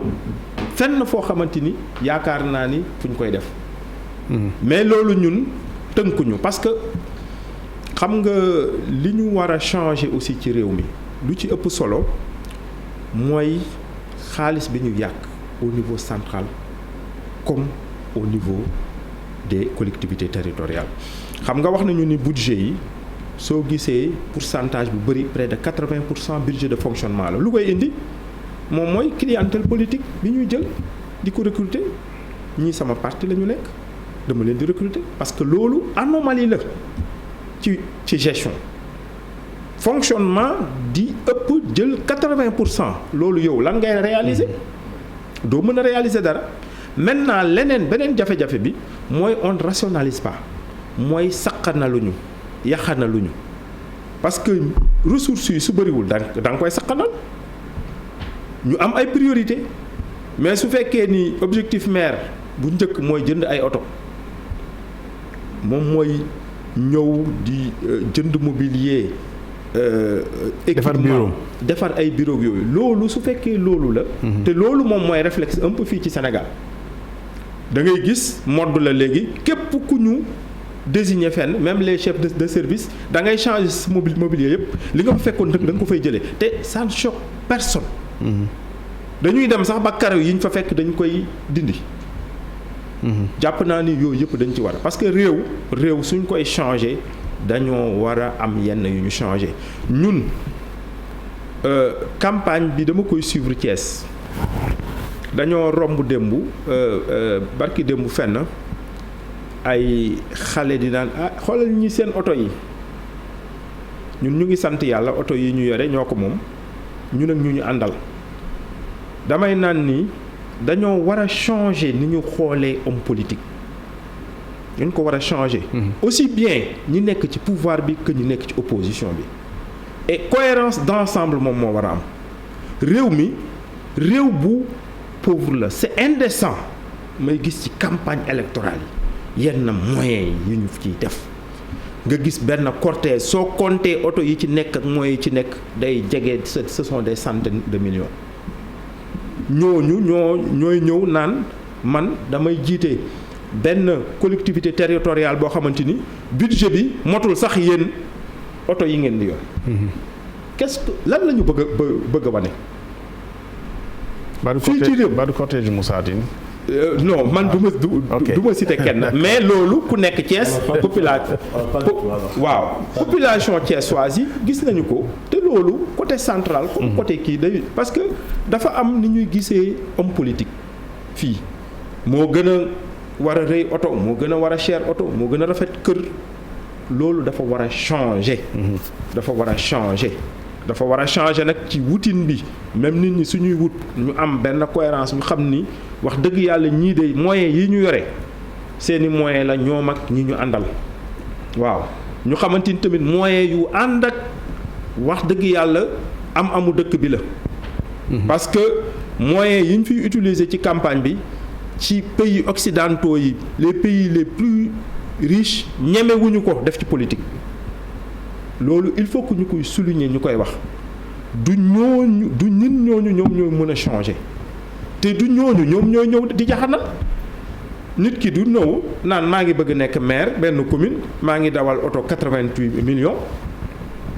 même soo ko amee je pense que war na am benn décence bu nit ñi am sooy seeti ay nit yoo xamante ni amuñu dara loolu dañ ko war a wax parce que loolu wax dëgg yàlla du amul cohérence waaw léegi nag rationalisation bi dafa am solo gis nga Ablaye Cissé ñun bi ñuy def politique preuve yi ñu ngi ci YouTube ku def des recherches nous avons beaucoup fait ci formation ak éducation citoyenne li ñuy wax lu xaw a ndur ak école du parti parce que dañuy naan ni nit ñi lii sooxee li ñu war a changer ci réew mi du ci ñu jiitee rek dafa dem ba ñooñu am lu ñu yàq jikko ci population yi. dañ ci war a ñun tamit góorgóorlu ñëw former suñuy militants suñuy sympathisants ci ay principes ñun journée de réflexion et d'échange ak ay séminaires dañ koy def am nañu suñu siège suñuy def journée de réflexion yi et d'échange ça ne nous coûte pas 20 000 francs. am nañu suñu chaise. suñu chaise am na bayal bu yaatu am nañu une centaine de chaises dañuy ñëw suñu amee un public de plus d'une centaine de personnes ñu loué ay chaises loué benn bâche 12 000 francs ñu organiser ko ci te amul kenn ci experts yi ñëw ku ñu laaj dërëm. ñu organiser séminaire. Rôle et responsabilité des collectivités territoriales il y a un peu plus d'1 an et demi def nañ ko may wax sama benn xarit coûté wuñu dara ñun ci suñu parti mu ne ma loolu nan la mën a nekkee ma ne on avait prévu un public de 80 personnes ñun ñii suñu biir organisation politique 50 ñeneen ñi yeneen parti yi fa nekk ak ñeneen ñi nekk société civile beeg yooyu 30 yi ñun 50 yi ku ci ñëw 2000 francs local bi loué wuñ ko expert bi ñëw fayuñu ko yeneen matériel bi ñu utilisé bi pratiquement ñenn ñi ci seen liggéey ak yooyu lañ ko indi teg ñaari fan ku ñëw de 10 heures à 16 heures da nga lekk da nga naan te ça ne nous a coûté rien du tout ku ne 2000 francs la participer parce que yooyu je pense que suñu fépp fu ñu waxee séminaire nit ñi dañuy yaakaar ni ay millions la dama jàpp ni rationaliser dafa am solo ñun ci wutin bi dañoo wane ni que lii wax dëgg yàlla on peut faire beaucoup de choses parce que ñun yi ñuy wax ku dem ci YouTube soo defee rôle et responsabilité des collectivités territoriales nga def juge dem peut-être da nga gis ay des éléments donc amuñu ñun mbiru budget warul nekk benn obstacle li ñu am nañ ko jéem a rationaliser ñu ànd ci population yi tamit yaakaar naa ni loolu suñ ko defee am na yoo xamante ni yu bëri yu ñu mën a réussir. Moussa ci wutin bi da ngay dégg ni aussi ñi nga xam ne ñoo yor li ñu njëkk a wax gis nga ko bi ma laajee Lamine Diallo li mu njëkk a wax mooy contrainte yi donc muy wane ni ñiy wut aussi am na loo xam ne bu ñu ci yeggee ci diggé wala ci wax wala ci yéene la réalité d'exercice bokkul ak la réalité de conquête xëy na la ñuy yaakaar du mooy la nga xam ne moom lañ fa fekk lan mooy poids wu encore une fois c'est une question que je pose poids wu leadership ki nga xam ne ni mooy jiite te war a mën a def ay yeneen i pexe yu wuuteeg budget ba ñu ko dénk rek bu ko exécuté ne lii laa mën wala lii laa amoon. alors poids bi mooy vision c'est-à-dire su may déglu souvent pas ici vraiment mais façon bi ñu bëgg a appréhender politique ak li ñuy appréhender li ñuy wax principe de la libre administration des collectivités locales. c'est-à-dire ñun ñëpp dañ siy juum mais pas dans la bonne approche des choses mais tu les sens gestion budgétaire faut ñu ñëpp ñu génne suñu xel ci loolu les actions ponctuelles ne constituent pas un programme de développement local c'est-à-dire ça aussi il faut ñu génne il y a des choses yoo xamante ne gestion quotidienne la c'est-à-dire mur amul douche amul lii amul ça c'est des choses yoo xamante ne il faut les faire mais c'est pas ça qui va développer la localité c'est en fait ça le départ qu'il y a ça ne développera aucune localité aucune ville au Sénégal ne se développera en tout cas tant qu'on s'y prend comme ça tant qu'on considère que dañoo war a jël budget bi ñëw def li dañoo war a ñëw def li dañoo war a ñëw def li on ne développera absolument rien or la perspective nouvelle mooy naka la ñuy def ba man gox bi ñu ma confié tey su ma jógee koom gi yokku nit ñi gën a dund bu baax dëkk bi gën a taaru dëkk bi gën a rafet loolu ma mën a matal liñ ma dénk yi exactement loolu la donc en réalité tant qu'on dit c'est-à-dire que si moi demain je vais dire aux populations man kat jox ngeen ma maire yi yéen ñëpp a ngi natt weer bu nekk di ma fay impôt waaye li ngeen may fay impôt mënul faj seen soxla yéen man li ak sama équipe lu ñuy dundee rek la il faut demander ñu dissoudre collectivité territoriale bi parce que en ce moment là c'est-à-dire on est en train juste de prélever de l'argent pas pour améliorer la situation quotidienne de nit ñi mais pour entretenir une administration communale ensuite à partir de ce moment là il y a deux responsabilités où en fait état bi war nañu revoir la politique de décentralisation au Sénégal ou en tout cas politique bu ñuy appliquer au niveau local doyul dans notre cas de figure c'est les deux choses ñoo dajaloo li kii di posé wax tout à l'heure juste dem c'est-à-dire que c'est ça qui se pose c'est-à-dire que dañoo am ay réalités internes yaa suñu maire yi aujourd'hui waa ju bees di ñëwee jàpp na ki fi jiitu defoon na ko xooñ dem ci bureau bi day dindi bureau yi dem sànni dafa gasoon bureau bi suul ko ñu dindi kaxaw yi sànni dem teg ko et cetera et cetera nit ki nga recruté woon bàyyi ko fi nit diw la woon su ma ñëwee mënuma liggéey ak moom damay recruté semaine dañ ñëw indi leen yéen ci seen vision loolu Moussa wax dëgg fa la nan ngeen di def bu du ngeen dox ci loolu parce que souvent on dénonce tous la même chose mais tout le monde roule dans le même système la vision dépasse ces questions de personnes là je vais dire tout à l'heure ce que je suis en train juste de viser mooy le fait que en définitive après boo ko defee sur 1 2 3 c'est-à-dire que les salaires le budget là c'est les salaires ñoom ñoo koy consommer moo tax ñu nekk fonctionnement dañuy dem ba nga xam ne je me rappelle quand j'étais à l'Assemblée nationale c'était quelqu'un qui était d'ailleurs au kii c'est l'occasion peut-être rendre ko hommage madame Thiaw Cissé Doucouré qui était ministre de la décentralisation moo génnoon les cartes de convergence là disait que il faut que ñu par la loi ñu plafonner le niveau de recrutement bu am au niveau des collectivités locales c'est-à-dire que après da ngeen ñëw benn collectivité locale il y a 100 personnes mais 40 ñuy liggéey parce que 60 yi maires yi fi nekkoon ñoo leen indiwoon et on continue de les payer le maire bi fi nekk bëggul leen sax gis parce que jàpp na ne kii nekkalu ko fi ñi ko fi jiitu la fi nekkaloon donc nous avons des problèmes comme ça qu'il faut régler donc on connaît les problèmes le problème mais c'est pas simplement ça on sait ce qu'il faut faire si maire yëpp on sait les mesures qu'il faut mettre en œuvre à Thiès xam nañ ko il faut telle chose il faut ñu defar ay terrain ci koñ bu nekk il faut ñu defar il faut ñu defar bon man bi may ñëw di nekk candidat j'ai dit damay def programme ñu ne programme bi lan la mën a Thiès ville verte j'ai même vu ñu ko reprendre mais sans savoir sax lan mooy contenu bi parce que Thiès ville verte du jël ay garab di ko jiw Thiès am na suffisamment de garab la porte d'entrée de Thiès ville verte c'est des emplois verts il faut une économie circulaire tout ça on peut y revenir tout de suite donc du rek nañu jël Thiès nañu dem jiw garab fii dañu def lii dans tous les secteurs gestion des ordures dafa am lampe yi il faut ñu changer ko dem dans l'efficacité énergétique il faut ñu former les jeunes il faut un système moderne de gestion des ordures à Thiès il faut que ñu am recyclage dans le domaine des eaux mu am une économie circulaire bu ñu dugalaat ci biir dëkk bi c'est comme ça qu'on le fait et si secteur boobu dafa am lu ne fooy jàpp dafa am ay leviers yoo xam ne boo bëggee gérer moom ngay gérer dëkk bi leviers yooyu téye tant que nit bi nag amul vision ba mën a identifier ay leviers yu muy téye en fait duñu régler problème c'est vrai qu'il faut appuyer les gens dimbali ay nit secours ñi nga xam ne tëwul mais même la politique d'assistance ça ne règle pas des problèmes ce que je dis souvent à l'État je dis les bourses familiales c'est la conception paresseuse du développement ça ne règle pas en fait des problèmes ça ne règle pas les problèmes de la ville comme ça aujourd'hui da ngay dem Thiès nga ne Thiès qu'est-ce qu'il y a lan mooy situation Thiès oui école yi baaxul il faut ñu changer ko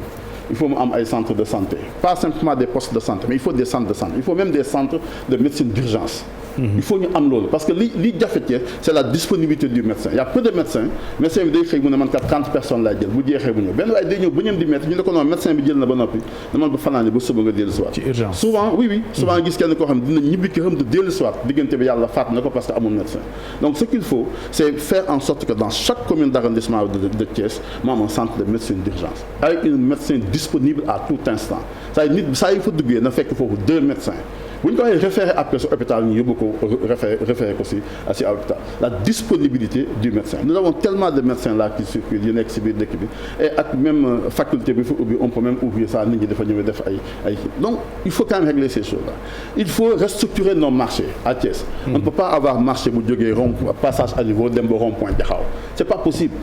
jigéen ñi bu ñu duggee si marché yi si nawet dañuy bu ñu génnee sotti seen tànk parce que poche bi la ñuy dugg il est possible de refaire des marchés dem ak étage 3 5 4 5 6 étages fenn bii di jaay légumes bii di jaay jën bii di jaay tailleur yi nekk fi bii di def c'est comme ça qu'il faut imaginer en fait il faut Thiès mu am un parking gros porteur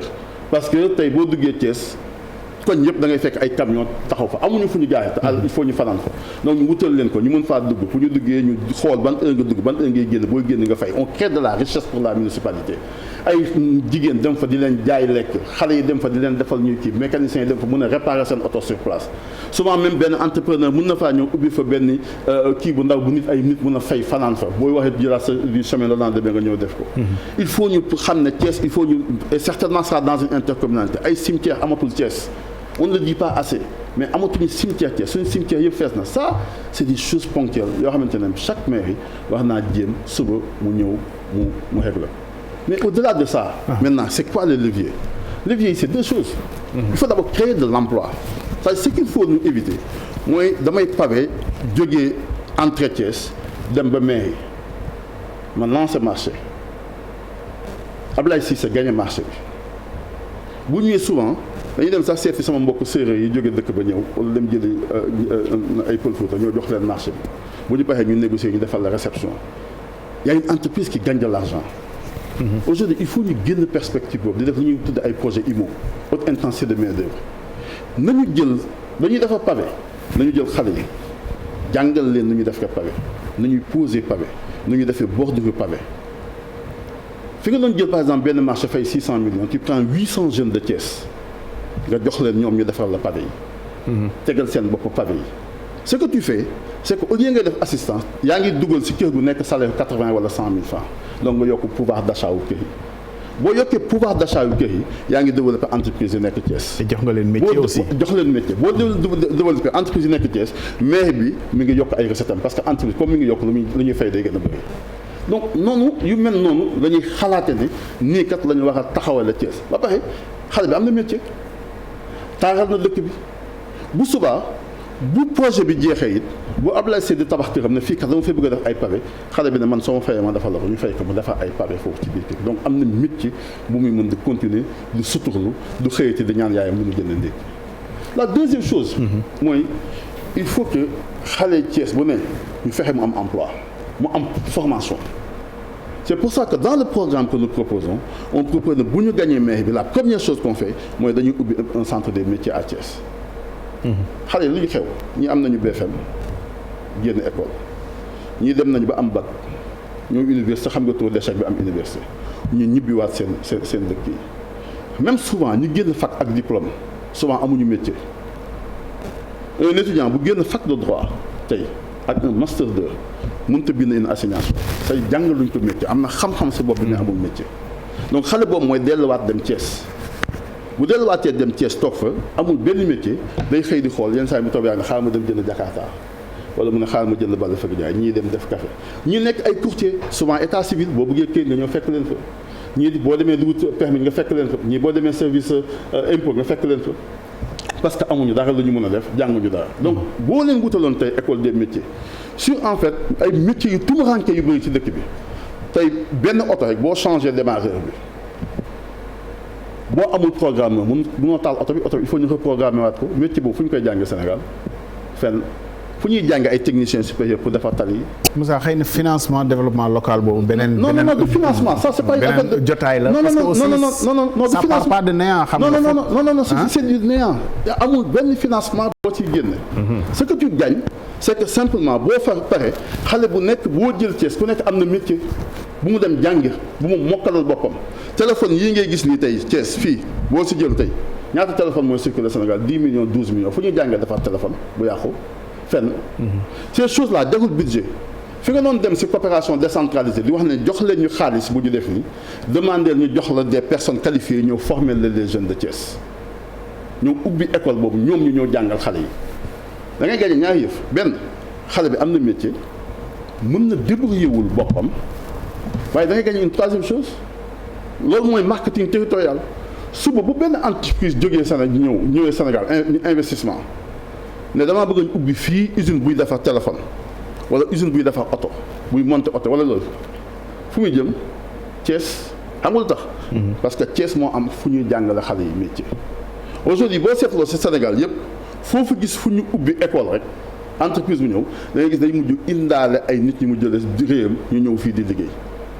chinois yi bu ñuy defar tali dañoo mujj indi ay chinois ñoo defar fii tali yi fii ci biir dëkk bi. tey éclairage public nit ñi ñu ko fi gagné dañu indi ay ñenn ñoo defal ko ci biir dëkk bi parce que jàngal lu ñu sunu xale yi métier donc il faut repositionner Thiès sur les deux choses benn jàngal xale yi métier pour que entreprise yi nangoo ñëw installé wu Thiès parce que bu dul loolu amul kenn kuy ñëw di ubbi rek entreprise lenn rek koy indi xaalis na am stabilité mais na am aussi de la mais Moussa gis nga 5 ans yu mujj yi ci réew mi defe naa ni baatu employabilité mooy lu ñu gën a bàkk te taxul pourtant chômage bu wàññeeku xëy na. justement parce que loolu ngay wax mooy. non nous on fonctionne avec des slogans. ok on pense que nous on règle un problème quand on le nomme. alors que nit homme politique. mooy koo xamante ne day fekk benn situation fii tey mu jëlee ko fii yóbbu ko fële. c'est ça qu'on ne fait pas. On fait de l'administration budgétaire. Tant qu'on est dans la logique de l'administration budgétaire, on ne développera pas nos villes, on ne développera pas nos pays. Donc moo tax question bi nga posé tout à l'heure nga ne ma lan mooy il faut que ñu am ay nit yu am vision yoo xamante ne suba bu ñu yegsee dañuy xam lu ñuy def moo tax il ne faut pas que ñu bàyyi lu ñuy def c'est-à-dire on n'apprend pas un métier ci sunu maire yi. Nous avons ici au Sénégal ay ministres yoo xamante ne jour ba ñu leen nommé ministre la ñu doog a toog ci bureau. mosuñu xam métier bi donc on enseigne dañuy jàng métier ci doowu population yi moo tax nañu xool ku ne lan la bëgg ñu saytu lan lay proposer et ñu saytu moom lan la wax ne su ma jógee fii tey suba su ma jógee fii la ville bi di yegg et dans 20 ans fii la ville bi dem et dans 25 ans Moussa yaa ñu dugal ci programme yi juge dem dinaa ñëwaat léegi si wàllu programme monsieur le maire da nga doon jël note ci Moussa yi muy wax wala yéen am ngeen yu gën a innovant ci yi nga xam ne ni moom la wax ci lu ngeen di teg ci loxo waa Thiès yi ci perspective yi ak lu tax xëy na ci 5 ans yi defuñu ko ci wàllu gestion des ordures mu bañ a yem rek ci tonni mbalit dem sànni parce que économie dëgg moo ci nekk mais loolu yëpp ba fi mu toll nii amul est-ce que am ngeen ci perspective ci programme yi ngeen proposé. waaw programme ville bi bien entendu. oui je pense que c'est déjà on a 10 engagements yu nga xam ni décliné ko le maire de la ville de Thiès. mais damay revenir parce que ñi boo leen déggee ñu samay frères yi dafay mel c'est des candidats à des élections à l'élection présidentielle c'est-à-dire il faut. mais li mu fi wax nii. quand même yooyu cëru mairie la non taxaw xam nga dafa am il faut ñu comprendre aussi que ni comment fonctionnent aussi les collectivités locales c'est des démembrements de l'État ay transfert de compétences la et on a dit que transfert de compétences yi dafa war a ànd ak les moyens de l'État et c'est là où le bas blesse c'est-à-dire tey le financement de la décentralisation. d'administration. C'est ça qui pose problème. On a parlé tantôt wax nañu sànq ni il faut rationaliser le budget. mais Moussa Tine kàngam la nag ci wàllu mais kàngam la mais ñun dañoo nekk ci biir. Moi je suis maire sortant et xam naa lan mooy réalité budget. xam nga wax na léegi ne 80% nañu rationaliser ko ci fal mi nga xalaat jënd changer meuble jënd oto mais 80% du budget boo xoolee même la masse salariale dañ ko réglementé c'est 25% des recettes nettes du fonctionnement donc du maire bi du def lu ko neex et dans le fonctionnement ñu nga xam ne duñu comprendre mais fonctionnement bi moo lay mën a permettre nga gérer les compétences parce que ci biir fonctionnement bi d'abord il y a la masse salariale mais qui dañ ko régler 25% de tes recettes du fonctionnement boo jógee foofu mais ci biir fonctionnement bi da ngay am éducation bi ci fonctionnement la nekk parce que tout ce qui est appui aux écoles day jóge ci fonctionnement maanaam fourniture scolaire yi yooyu yëpp day jóge ci fonctionnement boo demee santé appui aux médicaments appui au personnel day jóge ci fonctionnement bi boo demee ci jeunesse et sport loo leen di jàppale yëpp day jóge éclairage public bu gën a am solo c'est dans la rubrique fonctionnement parce que defuñu ko ci partie investissement c'est l'extension du réseau électrique la ñu yóbbu investissement mais dans le fonctionnement on vous dit pièces et rechange entretien du réseau de l'éclairage partie fonctionnement la nekk donc boo jëlee fonctionnement bi boo xoolee c'est ça qui fait fonctionnement bi du fay salaire rek daal ak non du fay salaire c'est parce que ñoom dañu jàpp ni dañuy day fay salaire da ngay def maire bi mooy jënd ay oto mais non mais fonctionnement bi dafa bëri lu nga xam ne mi ngi ci biir donc éclairage public bi rek comme dimension éclairage parce que koo ci jël commune bu nekk dafay bëgg dëkk bi leer mais mais commune yi lëndëm na tamit waaw moom la xam nga il faut que quand même ñu jël Thiès par rapport à ces 553 communes c'est-à-dire Thiès mënul nekk exception te Thiès pratiquement par rapport ak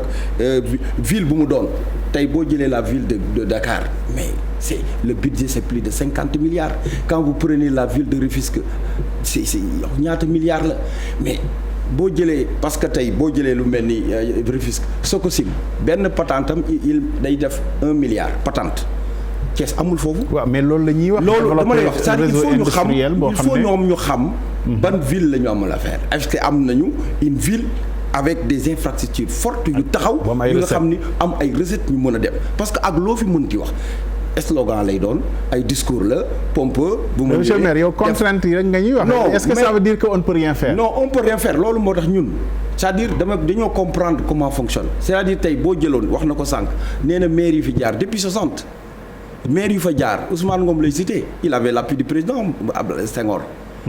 après Ousmane Ngom il y avait Idrissa il avait l'appui de Wade donc lu leer la ñu c'est-à-dire boo amul c'est-à-dire avec les projets tey aujourd'hui les villes amul benn commune au niveau de Thiès boo bëggoon def benn route pénétrante dans un quartier de 500 mètres c'est 500 millions de 1 kilomètre 500 moitié li 500 mètres c'est 500 millions ti yow ton budget c'est 450 millions 500 millions donc bu ñu rêvé dañoo xam aussi communes yi ñu yore donc moo tax ñun dañoo yore woon collectivités locales yi nekk ci pouvoir xam on a dit avec un leadership fort parce que koo xam président Idrissa xam ni il avait un leadership fort il avait une ambition pour sa ville et loolu dafa feeñ depuis 2000 ba 2021 il est le maître au niveau de sa ville parce que dafa am vision par rapport à l'avenir et loolu mu fa jot a def Thiès waaye gis ko tax na mais gisuñu leen. maire bi fa nekk moom da nga koo mettre entre parenthèse xanaa. maire bi fa nekk da nga koo def entre parenthèse non maire Talla je pense que c'était bon entre parenthèse la donc il est là depuis 2000 bon si waroon na fi toog sax ñu léegi mais je crois que moom itam ak parce que ànduma ak moom mais xam naa aussi yàgg na ko wax slogan bu muy wax su ma àndul ak mairie du ma àndul ak état peut-être que mais des na lu mu fa jot a def boo xoolee réalisation yu muy brandir yëpp c'est des programmes de l'état. C'est les routes Promoville, c'est les routes FERA, waaw moom lay wax c'est les projets de l'État mais à partir du budget propre de la ville. Ça c'est Ousmane Ngom. Non ma ne la à partir du budget propre. Tu ne peux pas faire des grandes réalisations. lu leer laa wax c'est-à-dire tey boobu mënoo vous avez parlé tantôt Moussa nga ni par exemple quand vous lancez un marché de pavage di nga mën a créer mën nga créer de l'emploi c'est vrai mais marché pavage bi day fekk mu egg ay 200 millions 300 millions et aujourd'hui le budget de la ville ne vous permet pas de lancer un marché de 200 millions je suis désolé parce que aussi booy wax aussi da ngay xam loo yor c'est bien beau parce que ñoom ils sont dans la conquête. maanaam tey communes yi mënuñoo defal dara seen bopp. non dama ni ci waxin bi. y a des communes qui peinent même à payer les salaires c'est-à-dire tey sa salaire yooyu c'est de l'administration mais ñun am nañu vie aujourd'hui lu tax ma ni Thiès bu ñëwaatee suñu loxo la mu sa nekk. parce que comme lu ma expliqué gis dem wax na ko nee na normal les communes am nañu la avec la descente principe bu njëkk bi mooy autonomie mais autonomie mënoo am ki nga xam ni dala jox compétence am du la transférer ay moyens si arbitrage ou transfert yooyu sax ça pose problème parce que da ngay gis une commune bi nga xam ni yaa ko ëpp population yaa ko ëpp territoire bu ñu lay jox fonds de concours man par exemple da ngay gis j'ai 4457 hectares nga gis benn commune bi nga xam ne même pas 500 hectares j'ai 122 000 habitants beneen commune bi nga xam ne amul sax 20 000 habitants mais sama fonds de concours nekk pratiquement le 5e de ces fonds de concours donc mën a expliquer. donc loolu c'est des arbitrages yu nga xam ni le maire en amont mënu ci dara. donc moo tax ma ni ñun ñi ñëpp ñu fi toog ci table je les connais très bien c'est des amoureux de la ville de Thiès bëgg nañu Thiès mais nañu xam aussi les réalités et aujourd'hui quand le président Idriss dit aujourd'hui fàtte boppam après 17 ans de combat farouche contre le pouvoir de 2004 ba 2021 Thiès attaché ci moom am lu tax parce que bu fa nekkoon parce que lu ñuy wax yëpp mooy c'est l'électorat de Thiès mais lu tax l'électorat de Thiès est resté attaché à cet homme-là mais parce que dafa nekk nit bi nga xam ni war na leen lu nga xam ni mais dañ ko gisuñu ko ci beneen leader politique. donc moo tax ma ni c'est vrai que c'est des comme la ñuy wax booy wut moom. lu la neex mën nga ko wax. waaye réalité de gestion bi parce que lu ñu mënti wax ak loo mënti wax ak leadership boo mënti am. si vous n'avez pas les moyens il faut ñu xam la ville de Thiès et aujourd'hui ñun lu tax ñu ni déjà avec la ville de Thiès entre nous mais avec ce climat tey bu ñu am bi avec le pouvoir et aujourd'hui mais tey Thiès lu ñu soxla la reprise des chantiers de Thiès l'achèvement des chantiers de Thiès mais yooyu rek loolu rek ça change tout. mën na développer Thiès. président Abdoulaye Dièye yëpp mën na ko def Abdoulaye Dièye ànd sigil waa Thiès booy dégg. maire Lamine Diallo est-ce que doone sax téema bàyyi li may wut sax finalement parce que du dem am déet et puis nga waxaale ñu dans la perspective ci yenn levier mën a adossé pour quand même dérouler ak mettre en œuvre très bien programme. tout d'abord rek dama bëgg a ñëw sax xam nga sànq da nga wax question de pouvoir de leadership dama jàpp ni maire boo dee da nga bëgg a nekk maire je pense que nos mairies là nos institutions nos politiques c'est pas un moyen de se faire de l'argent parce que sànq le juge dem mu ngi doon mu ngi ko doon wax ne tey da ngay gis ñoo xamante ni dañuy gaare ay 4x4 ci nit ñi mais je pense que ni tey le problème mooy ñi ñuy dénk ba leen di dénk du ñu am sax oto te ñu remarqué ni bu ñu leen dénkee ba pare 1 an après ñuy dawal ay V8 mais c'est ça le principal problème bi ñu war a xool d'abord. ñan la ñuy dénk et est-ce que ñi ñuy dénk am nañ pouvoir d'achat boo xamante ni tey soxla wuñu alalu maire yi mais c'est ça la chose la plus importante mais xëy na du alal kese aussi quand même waruñoo wékk fal ñi ci mairie. ku am moyen koo xam ne peut-être jikko la aussi. waruñu wékk seeni am ci mairie bi parce que mënu ma concevoir la nga amul woon avant nga nekk maire boo nekkee maire. boo nekkee maire mu yokk moo tax ma ni bu ñuy dénk niñ dénk ñoo xamante ni au moins mën nañ amal nañ njariñ askan wi. dunduñu ci mairie bi daal en fait dunduñu ci mairie c'est ça la plus importante parce que fépp fu ñu dem ci askan bi loolu la ñuy joytu maire yi ñu fi gis avant il était moins 0 léegi ils sont à plus 100 mais tey dama ma jàpp ni ñoom dañu jiital seeni priorité avant ñuy jiital bëgg-bëgg askan bi donc par rapport li ngay wax ci perspective ñëpp xam nañ ni budget yi nga xamante ni ñu ngi koy allouer les maires nee na budget de fonctionnement la budget de fonctionnement wax na ci salaire wax na ci réfection des tables bancs écoles yi santé mais est-ce que réellement li war a dem ci écoles yi dem na fa est-ce que li war a dem ci santé bi di dem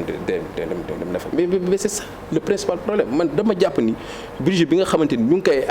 allouer mairie bi am na partie boo xamante ni li waroon dem ci jafe-jafe yi pour régler le problème des écoles le problème de l'éducation le problème de la santé yooyu moo demul ci askan bi te it li ñuy wax ci perspective mooy il faut que ñu am vision il faut que ñu développer la coopération décentralisée mairie budget kese ak recette mënul doxal mairie il faut une coopération décentralisée trouver des partenaires financiers et techniques ça c'est très important mais maire bi moo war a créer le cadre boo xamante ne tey les partenaires peuvent venir accompagner ko par rapport à son fonctionnement pour que mu mën a am des perspectives de mobilisation de ressources parce que je pense que ça c'est très important léegi ñun moo tax ci suñu programme ñu ne il faut un plan d'industrialisation de la ville de Thiès et ça je pense que wax na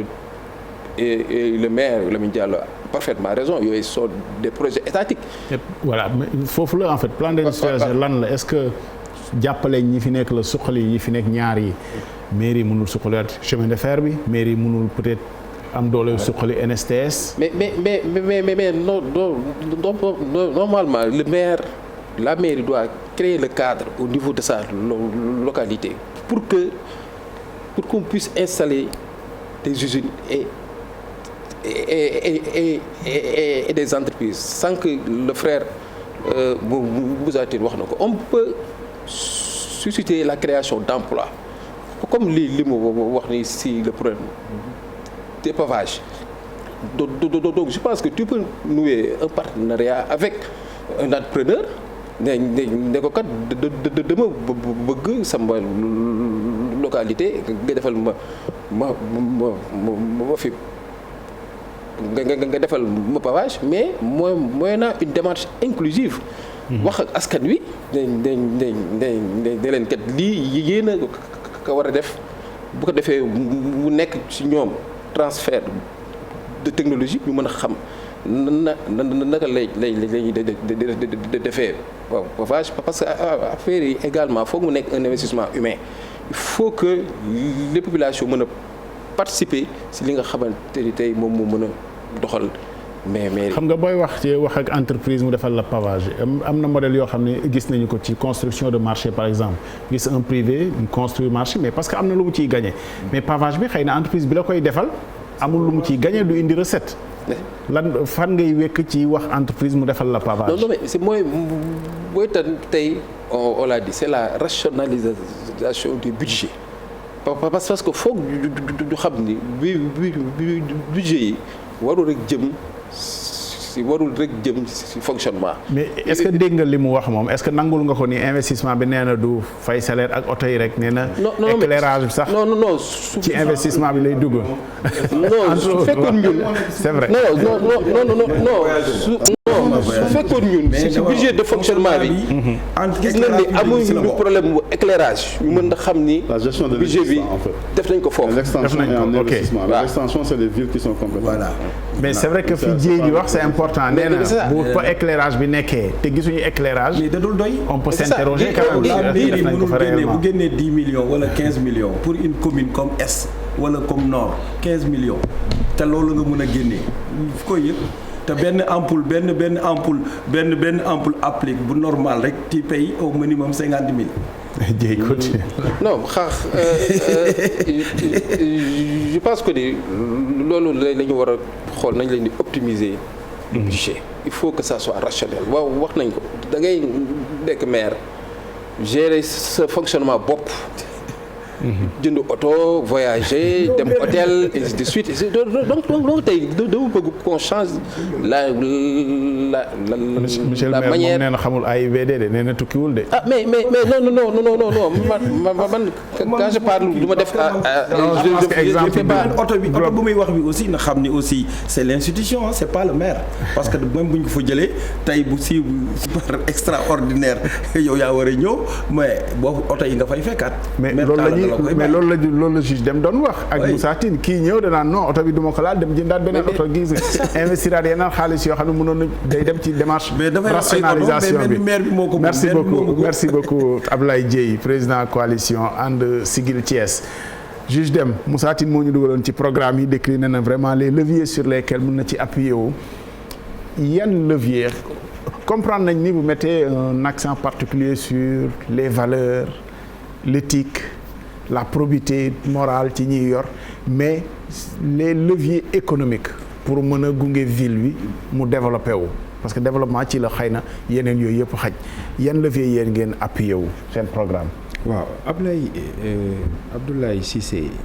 gis nga levier bu ëpp solo mooy les populations gis nga ñun suñu projet on l'a pas intitulé programme pour simplifier parce que jàpp nañu ni li nga xamante ni moo jiitu ci li ñu war a def mooy wax nit ñi dëgg wax nit ñi lu mën a nekk moo tax projet bi ñu présenté Thiessois yi dañ ko tuddee nos engagements prioritaires bi ñu koy def de mars 2019 bi nga xamante ni décidé nañu nekk candidat di dem ci askan wi di waxtaan ak ñoom ci la ñu construire nous allons co-construire notre projet avec les populations waxtaan ak ñoom échangeante ak ñoom xool borom xam-xam yi borom xalaat yi ci secteur yu ne xool nan la ñuy def ñu gis nag bëgg-bëgg yi bari lool te il fallait aussi faire une distinction entre les compétences de l'État gis nga chômage loolu la ñu lay njëkk a wax maintenant man li ma jàpp mooy la mairie n'a pas vocation à créer des emplois elle a pour vocation à créer un environnement et des conditions propices à la création de l'emploi loolu moom mooy liggéeyu mairie nan la koy defee moom mooy mais mu appuyer wu ci population yi xool parce que ñun ci ñoom la ñu àndal pour construire notre projet gis nga le premier chantier dañ ko tuddee une citoyenneté plus engagée parce que citoyen bi ci boppam ñun ci moom la ñu bëgg appuyer wu population yi am na yu bëri yoo xamante ni dafa sooxe ñun ci bi ñuy seeti population yi lu jiitu mooy état civil nit ki bala moo nekk mu am identité état civil day loo xamante ni bëriwul nit ñi luñ koy wax ci seen projet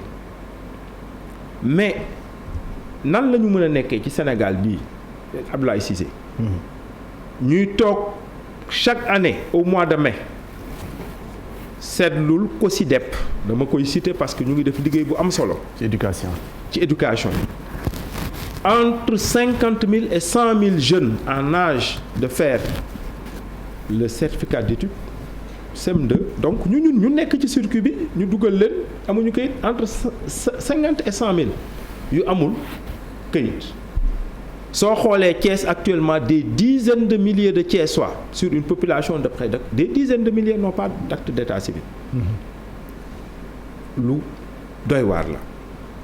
leneen li moom mooy mais ba léegi c'est pas informatisé fu ñu toll réew mi fu mu toll ci budget. lu ñu damay wax lu ñu gën a doyadil ci réew mi mooy état civil ak archivage. commencé nañ ko quand même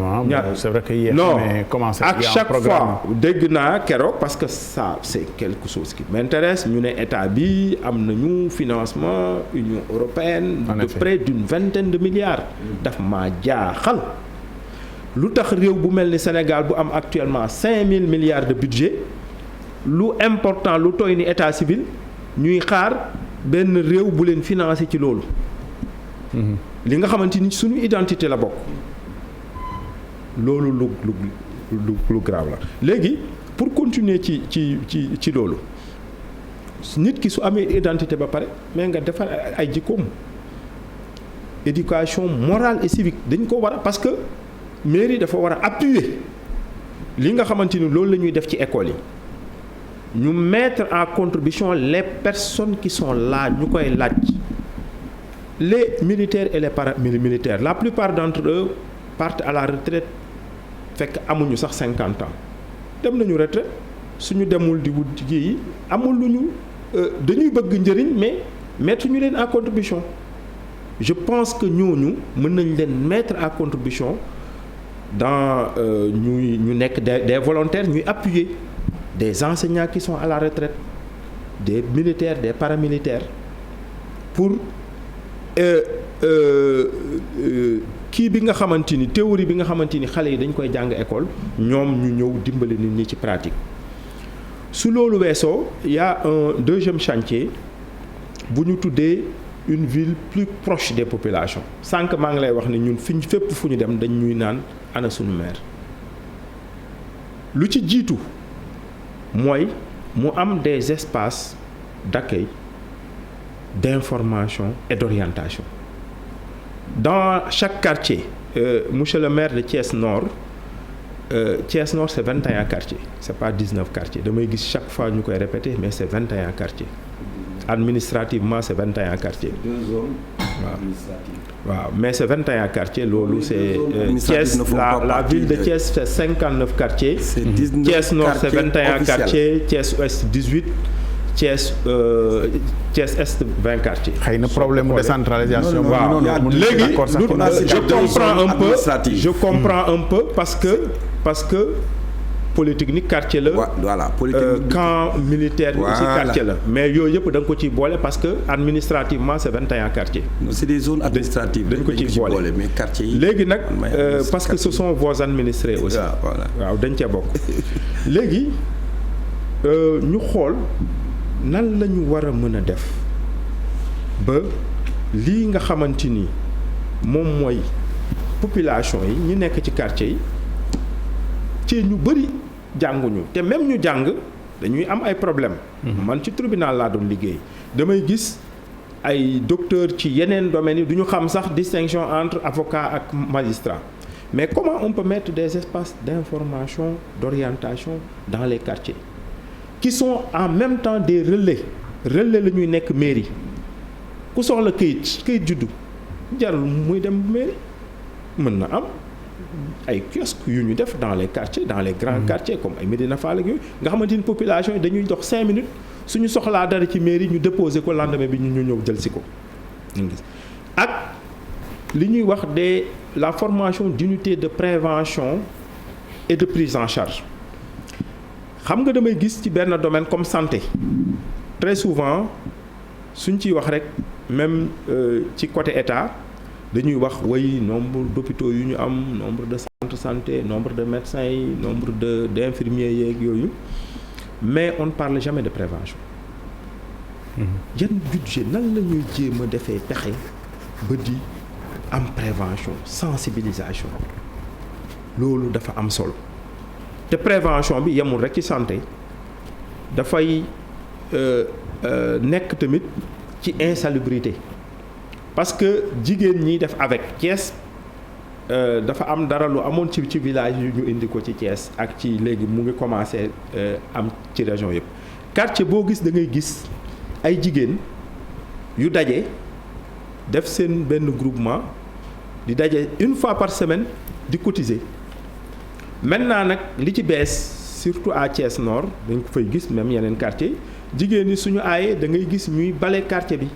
di ko defar mais ñooñu mais war nañ leen mettre à contribution bale baax na bale yooyu ñuy def mairie bi joxu leen ci dara mairie bi ñi nga xamante ni taxaw nañu pour setal mairie bi waroon na leen mën a gestu jàppale leen mais nag ne leen au-delà de tout bale baax na mais bañ a tilimal moo ëpp solo nan la ñuy def ba éduquer seeni doom yi pour ñuy bañ a tilimal loolu lu am solo la ci côté sécurité aussi parce que ñetti yooyu insalubrité maladie yi ak insécurité loolooy problème yi ñu former dans des quartiers des jeunes yoo xamante ni danañu saytu loolu. Troisième chantier bi mooy une ville plus verte plus ouverte plus compétitive. plus verte bi déggoo leen ci Moussa neewoon na verte du jëmbat ay garab parce que monsieur le maire nee na def na ay boulevard aar garab yee. waaw ku ne ak kii bi moom li mu wax expliqué na ko ñun une ville plus verte suñ koy wax ci gàncax bi la ci espace vert yi ci restaurer espace vert yi fa nekk parce que Thiès espace vert yi fa nekk yu bëri yoo xamante ni dañ ko nangu yeneen yi defuñu fa dara. te jàpp naa ni defar espace vert loolu parce que ñun li ñuy wax ni yëpp Ablaye Cissé teguwul ci yenn budget yi parce que projet bi ñu am c'est réaliste et réalisable sur des priorités lu fukki poñ kese la fukki poñ la. demuñu di fi diggee dara loo xamante ni nit ñi mën nañ ñu ne lii mënul nekk te dañ cee waxtaan ak askan wi ñaari poñ rek yu am solo yoo xamante ni jàpp naa ni parce que gis nga ñu bëri damay gis dañuy dig ay financement jigéen wala ñu ñëw di dig mairie amul moyen yooyu mais nit ñi war nañu am ay pexe yi mooy man bi ma waxtaanee du samay pexe bopp parce que damay waxtaane ak ay borom xam-xam yi nga xamante ni bala ñoo defar suñu programme ci finance ci microfinance ak yooyu ma laaj leen ma ne nit ñi def jigéen ñi fépp fu ñu dem dañu ne dañoo soxla financement jeunes yi aussi ñu ngi fi ñu bëri liggéeyuñu am nañ seen métier ak yooyu am na ñoo xamante ni ay apprenti lañu apprenti tailleur ak yeneen bëgg nañu beru mais amuñu ay moyens nan la ñuy mën a def pour financer leen ñu ne mairie mënul am parce que xam nañ ni mairie mënul am fonds pour loolu mais mairie mën na créer benn fonds de garantie municipale parce que institution de microfinance yi fi nekk yore ay milliards bëgg na ñoo lebale parce que ñoom loolu moom moo leen sukkali mais ñoom bala ñoo joxe dara day am garantie. mairie nag institution boo xamante ni c'est solvable wax dëgg yàlla mën na jël benn fonds de garantie accompagner nit ñi c'est pas dañ leen jox xaalis rek comme ni ñu koy defee ci yeneen kii yi ñu bàyyi la dañ lay accompagner pour nga mën a rembourser pour que déwén ñeneen ñi mën fa am. dernier point bi mooy je pense que duñu ko bëri wax c'est dans le cadre de l'intercommunalité. xam nga Thiès fu mu toll nii Ablaye Cissé ñun ñu ñëpp xam nañ ko. intercommunalité Thiès ci yan lay doon ci communes yi la wala dañ koy élargir au-delà. parce que gis nga Thiès ville Thiès pratiquement amatul suuf loo fa bëgg def. amatul ville Thiès je pense que amatul benn hectare bu mu moomal boppam boo xamante ni mën nañ fa def dara maintenant Thiès soo demee. gare routière soo demee Xelkom ak feneen nit ñi dañuy neen ñun fii ñu ngi xat mënuñu liggéey maintenant nous avons des communes rurales qui nous entourent. mooy Notto Diobass mooy Fandène mooy Chérif Lo Morolan Kër Moussa yooyu communes rurales am nañu suuf mais nan la ñu mën a dans le cadre de l'intercommunalité Thiès périmètre am mënu ko dépasser. maintenant dans le cadre de l'intercommunalité nan la ñu mën a def ba collaborer ak ñoom. par exemple Chérif Lo am na suuf ñooñu bu ñu la déggee tey mbaa dañu ne déet sunu suuf si moo leen indi ñu bañ a dugg ci intercommunalité mais déedéet dañ ciy am intérêt. parce que les zones économiques spéciales bi nga xamante ni suñu ñëwee ñu ne Chérif Lo nañu jox 100 hectares. Chérif Lo suñu joxee 100 hectares Chérif Lo commune la boo xamante ni amuñu seen budget du dara mais suñu xamee Thiès dana fa ñëw. ñu créé fa benn zone économique ñoom ñaar ñoo ci bénéficié wu Chérif Lo budget mën na ko multiplier par 10 Thiès aussi vraiment amaale ci espace Thiès nooyi parce que Thiès fu mu toll nii amatul benn suuf boppam. donc ñun suñu budget suñu programme plutôt programme bi ñu koy tabax dañoo xool li mën a nekk. dañoo waxtaan ak askan wi waxtaan ak borom xam-xam yi ñu. tabax ko aussi ci ay priorité puisque xam nañ ni bëgg-bëgg yëpp mënuñu ko régler. maintenant bëgg-bëgg yu gën a tar yi dañoo war a def suñu kéemtalaay kattan ba ñu mën ñoo wan gannaaw parce que Thiessois yi am na seen bëgg-bëgg yu bëri yoo xamante ni ci gestion yi passé wax dëgg yàlla maire yi fi nekk. merci beaucoup taxawuñu ci. Moussa yaa ñu dugaloon ci programme moo tax du ma dellu si waat ci yow ak programme bi il me reste juste à prendre les professions de foi parce que waxtu wi daj na danañu tëj. yaa ñu dugaloon ci programme yi à travers les leviers yi nga xam ne ci ngay appuyer wu pour développer def naa dégg nañu ñeneen ñi aussi li nga xam ne moom la ñu war a def ñu njort rek ni waa Thiès yi leen di déglu te nekk fépp loolu aussi moo waral jotaay bi nga xam ne ni ñu ngi koy def parce que jotaay mënoon nañu yaakaar ni waa Thiès rek la dem def ko waa Thiès mais am na ñuy fii Dakar bésu vote bi dañuy xëy fii Dakar dem voter am na ñuy xëyee Ziguinchor xëy na dañuy ñëw Thiès pour voter donc baax na jotaay bi yenn villes yi nga xam ne enjeu yi dépassé na enjeu local yi rek parce que am na ville yoo xam ne enjeu yi wax dëgg fa yàlla ku ko bëgg a tënk ci enjeu local rek di nga juum enjeu yi peut-être romb na foofu profession de foi monsieur le juge ma commencé at ak yow rek en 1 minute chacun yóbbante bi nga xam ne nii moom la ñuy def en direction des électeurs yi leen di déglu te nga yaakaar ni bàkk nga leen ci li nga xam ne moom nga fi wax pour ñu mën laa voter parce que yaakaar nga ni yaa ci gën a yeyoo profession de foi yaa ma gën a xam lan la en 1 minute. waaw man daal suñu mbokku Thiessois yi vraiment Thiès am na li ñu ko xamee Thiès dëkkub bañ la te Thiessois yi bëgg nañu lu baax. Thiessois yi aussi mën nañu ràññee jàpp naa ni Thiès dafa nekk ci benn niveau boo xamante ni. am na loo xamante ni war nañ ko wan gannaaw parce que ñi fi nekk wane nañu lu ñu mën ak lu ñu mënul jàpp naa ni Thiès soxla na ay nit ñu bees ak ay doxalin yu bees parce que Thiès ville boo xamante ni la mérité na plus que li mu am nii donc ñun lu ñu dugal ci politique bi c'est parce que jàpp nañu ni te lu ñu tax ñu nekk candidat maire jàpp nañu ñun ak ñi ñuy àndal ak ay yeneeni doomu Thiès ak ñeneen ñoo xamante ni ñu war a mën a liggéeyal am nañu pas-pas am nañu njub am nañu maandu te nangu nañu liggéey ba Thiès li nga xamante ni mérité na ko te amu ko depuis bu yàgg ñu mën koo am lépp nag mënul sotteendoo mais jàpp naa ni valeur yooyu ku ko làmboo wax dëgg yàlla da nga mën a def lu bari ci ay bëgg-bëgg Thiessois yi ci lu ñu wax. Ibrahima Amidou Dème candidat mairie ville Thiès coalition avec Moussa Tine Penco. ànd liggéey dalal jàmm ci profession de foi bi ci yéene bi. ak yóbbante bi dire deux choses. ci profession de foi. il faut pas que ñu gëm ne mënul ne. c'est possible def Thiès dëkk bu rafet dëkk bu taaru dëkk bu nit ñi nangoo ñëw dëkk bu entreprise ñëw di investir.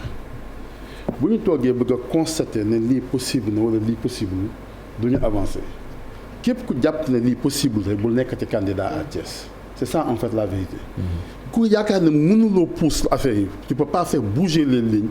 bul nekk candidat à Thiès ku jàpp tamit ne bu la état bi jàppale woon mënuloo ko bul nekk candidat à Thiès nañu bàyyi état bi kon mu def nga jóge ci collectivité locale yi. bi Mamadou Diop di ñëw Dakar di yegg si à Dakar en 84. moo ñëw jàngal nañu nampatal leen sa lan mooy rôle maire bu Thiès bi ko Ousmane Ngom di def àndul woon ak Senghor dafa amoon ay dissensions ci biir parti bi les derniers investissements sur la base de ressources locales li ñu def Thiès Ousmane moom moo ko def je me plais de dire que ay njabootam ñi ngi investir ci sunu liste à Thiès. donc fa la ñu taxaw ñun dañoo taxaw parce que gëm nañu ne mën nañoo pousse dëkk bi mën nañ ko yóbbu seen mën nañ ko ubbil ay perspectives yu bees mën nañu am vision bu bees bu nekk Thiès on peut faire bouger les lignes on peut développer Thiès on peut développer de l'emploi au niveau on peut rendre la ville attractive on peut la rendre attrayante on peut attirer des investisseurs au niveau de Thiès en agissant sur un certain nombre de leviers. Il est possible aujourd'hui de faire de Thiès développer ay industries culturelles. fan la ñuy enregistré musique Thiès dëkku théâtre la fan la ñuy jàng nit mu téye caméra def régisseur de scène bu ñu ko defoon tey ñeneen nañu jóge bitim réew ñëw fii di enregistré musique am ay studio yu nekk au niveau de Thiès il suffit juste de relever le défi de la formation dawuma pour emploi dawuma pour titre Thiès laa dëkk fa laa juddoo fa laa yaroo li ma am Thiès laa ko am aw ma feneen leneen aussi li ma am yëpp Thiès laa ko am kër Thiès laa ko am aw ma leneen feneen lu ñu am ak lu ñu mën di jéem lu ñu mën a am pexe bu ñu amoon bu ñu sañoon Thiès dañ koy def su ma doon wut poste man et ça je pense que j'ai donné suffisamment de garantie sur ça bi Abdoulaye Wade yokkee mandat député yi jëlee ko 5 ans yóbbu ko 7 ans du ma démissionner assemblée quand il l'a fait j'ai quitté l'assemblée delloo ko passeport diplomatique di tëj sama compte bancaire delloo oto bu ñu ma joxoon fële je m'engage pas pour ay position de sinécure bëgg naa ne féete lii bëgg naa def lii bëgg naa def lii dama ko def parce que jàpp naa ne aujourd'hui jàng naa fu ne yore naa fi intercommunalité géré naa Dakar Pikine Guédiawaye def na ay investissement ici à Dakar je suis consultant international en politique publique accompagné naa des villes ñu développé wu je n'ai pas le droit de regarder ma ville muy dee comme ça quand je regarde aujourd'hui la place de France lu mu mel marché la le monument de Pape Ibra Tall da nga dem fekk fa ay mbaam yu nekk di lekk ay ñax foofu mérité wuñu dëkk boobu Senghor n'a pas été maire de cette ville-là pour que nekk lu mu nekk aujourd'hui. Merci. Et bu ñu def confusion entre ce que l'État a fait en 2004 j'étais député à l'Assemblée nationale et le bilan justement des maires aujourd'hui on veut faire cette ville à partir de ses ressources propres doomu Thiès alalu Thiès ñu defaraat suñu dëkk. jërëjëf Moussa Tine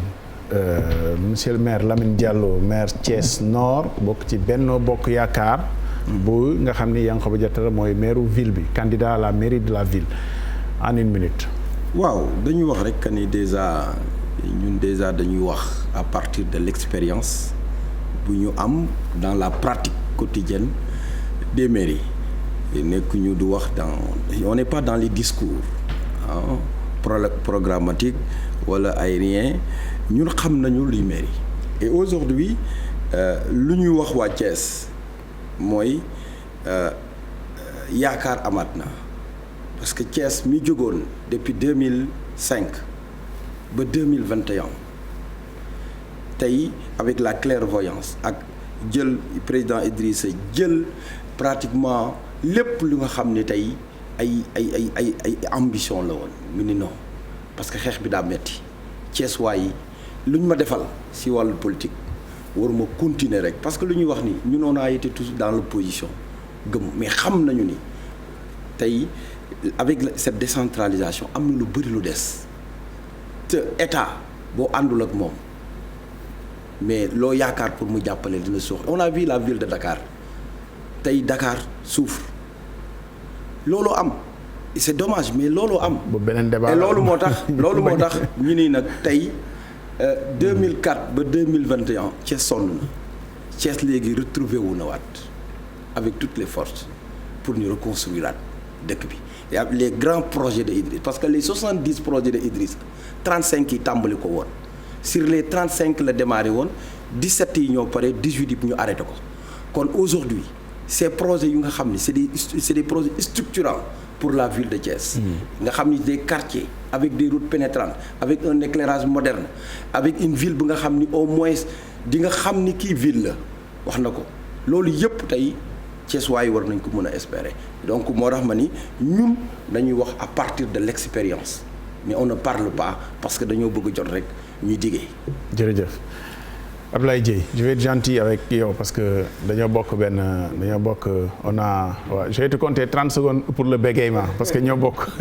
ñoo ko bokk quoi tout à fait ñoo ko bokk voilà. merci beaucoup Abdoulaye di wax ni rek il faut de la volonté il faut de la vision pour construire Thiès parce que en dehors des 9 domaines de compétences il faut que ñu xam ni aussi dafa war a am compétence personnelle. compétence personnelle bi mooy li monsieur le maire di wax mooy les ressources les budgets mënul defar Thiès donc ñun ban espoir boobu la ñuy am pour une ville émergente et il faudra que ñu xam ni en dehors des 9 domaines de compétences yow ban touche en tant que maire ngay indi pour créer le cadre pour que Thiès mën a nekk une ville émergente zone industrielle pôle économique pour que tey investisseurs yi les partenaires puissent venir participer ci développement dëkk donc je pense que ni tey ñun si suñu programme bi nga xamante ni tey moom la ñu teg dañu jël engagement génne benn matrice d'action ne bu ñu ñëwee dinañ teg 100 mesures yoo xamante ni moom lañ bëgg a réaliser Thiès et ces 100 mesures ñu bëri ñu ngi naan est-ce que am nañ budget boo xam moom lañ ko mën a réaliser mais 100 mesures yi li si ëpp 80%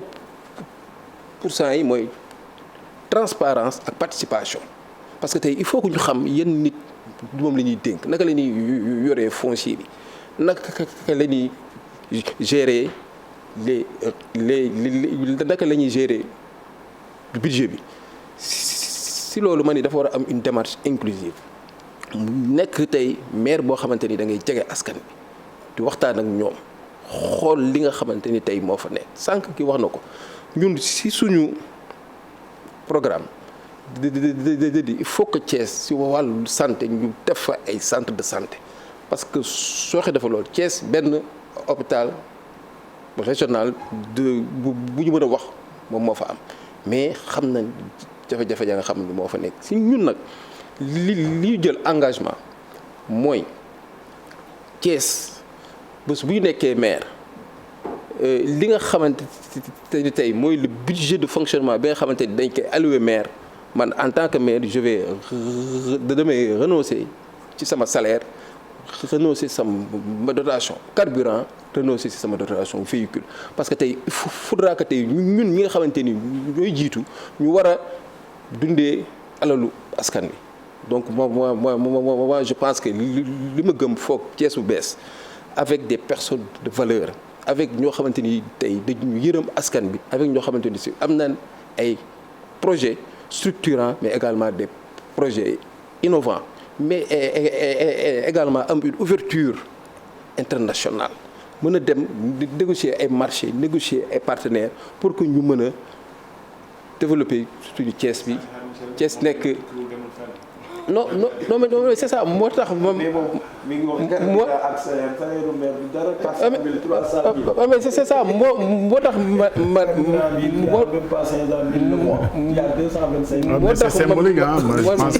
moo tax man ni loolu le maire war na ko mën a delloo loowaat ko. li nga xamante ni askan bi moo ko. jërëjëf en tout cas daal li ma mën a wax mooy Thiès dafa war a nekk. Une ville qui décolle et aujourd'hui le changement est imminent pour que ñi nga xamante ni tey ñoo ñuy jiite mën a répondre aux préoccupations socio-économiques des populations. jërëjëf Abdoulaye Dieye candidat mairie ville de Thiès Lamine Diallo candidat mairie Thiès Nord bokk ci Benno Bokk Yaakaar teewaloon fi aussi on le dit mairie ville parce que moom la ñu invité woon. Yankoba Diatara ville de Thiès Moussa Tine Penco ànd liggéeyal Thiès ñu ngi lay gërëm bu baax di la sant di la remercier juge Dème Ibrahima Amidou Dème ñu ngi lay gërëm bu baax coalition avec candidat mairie ville de Thiès également Alliance pour des valeurs citoyennes. exactement jërëjëf ci précision bi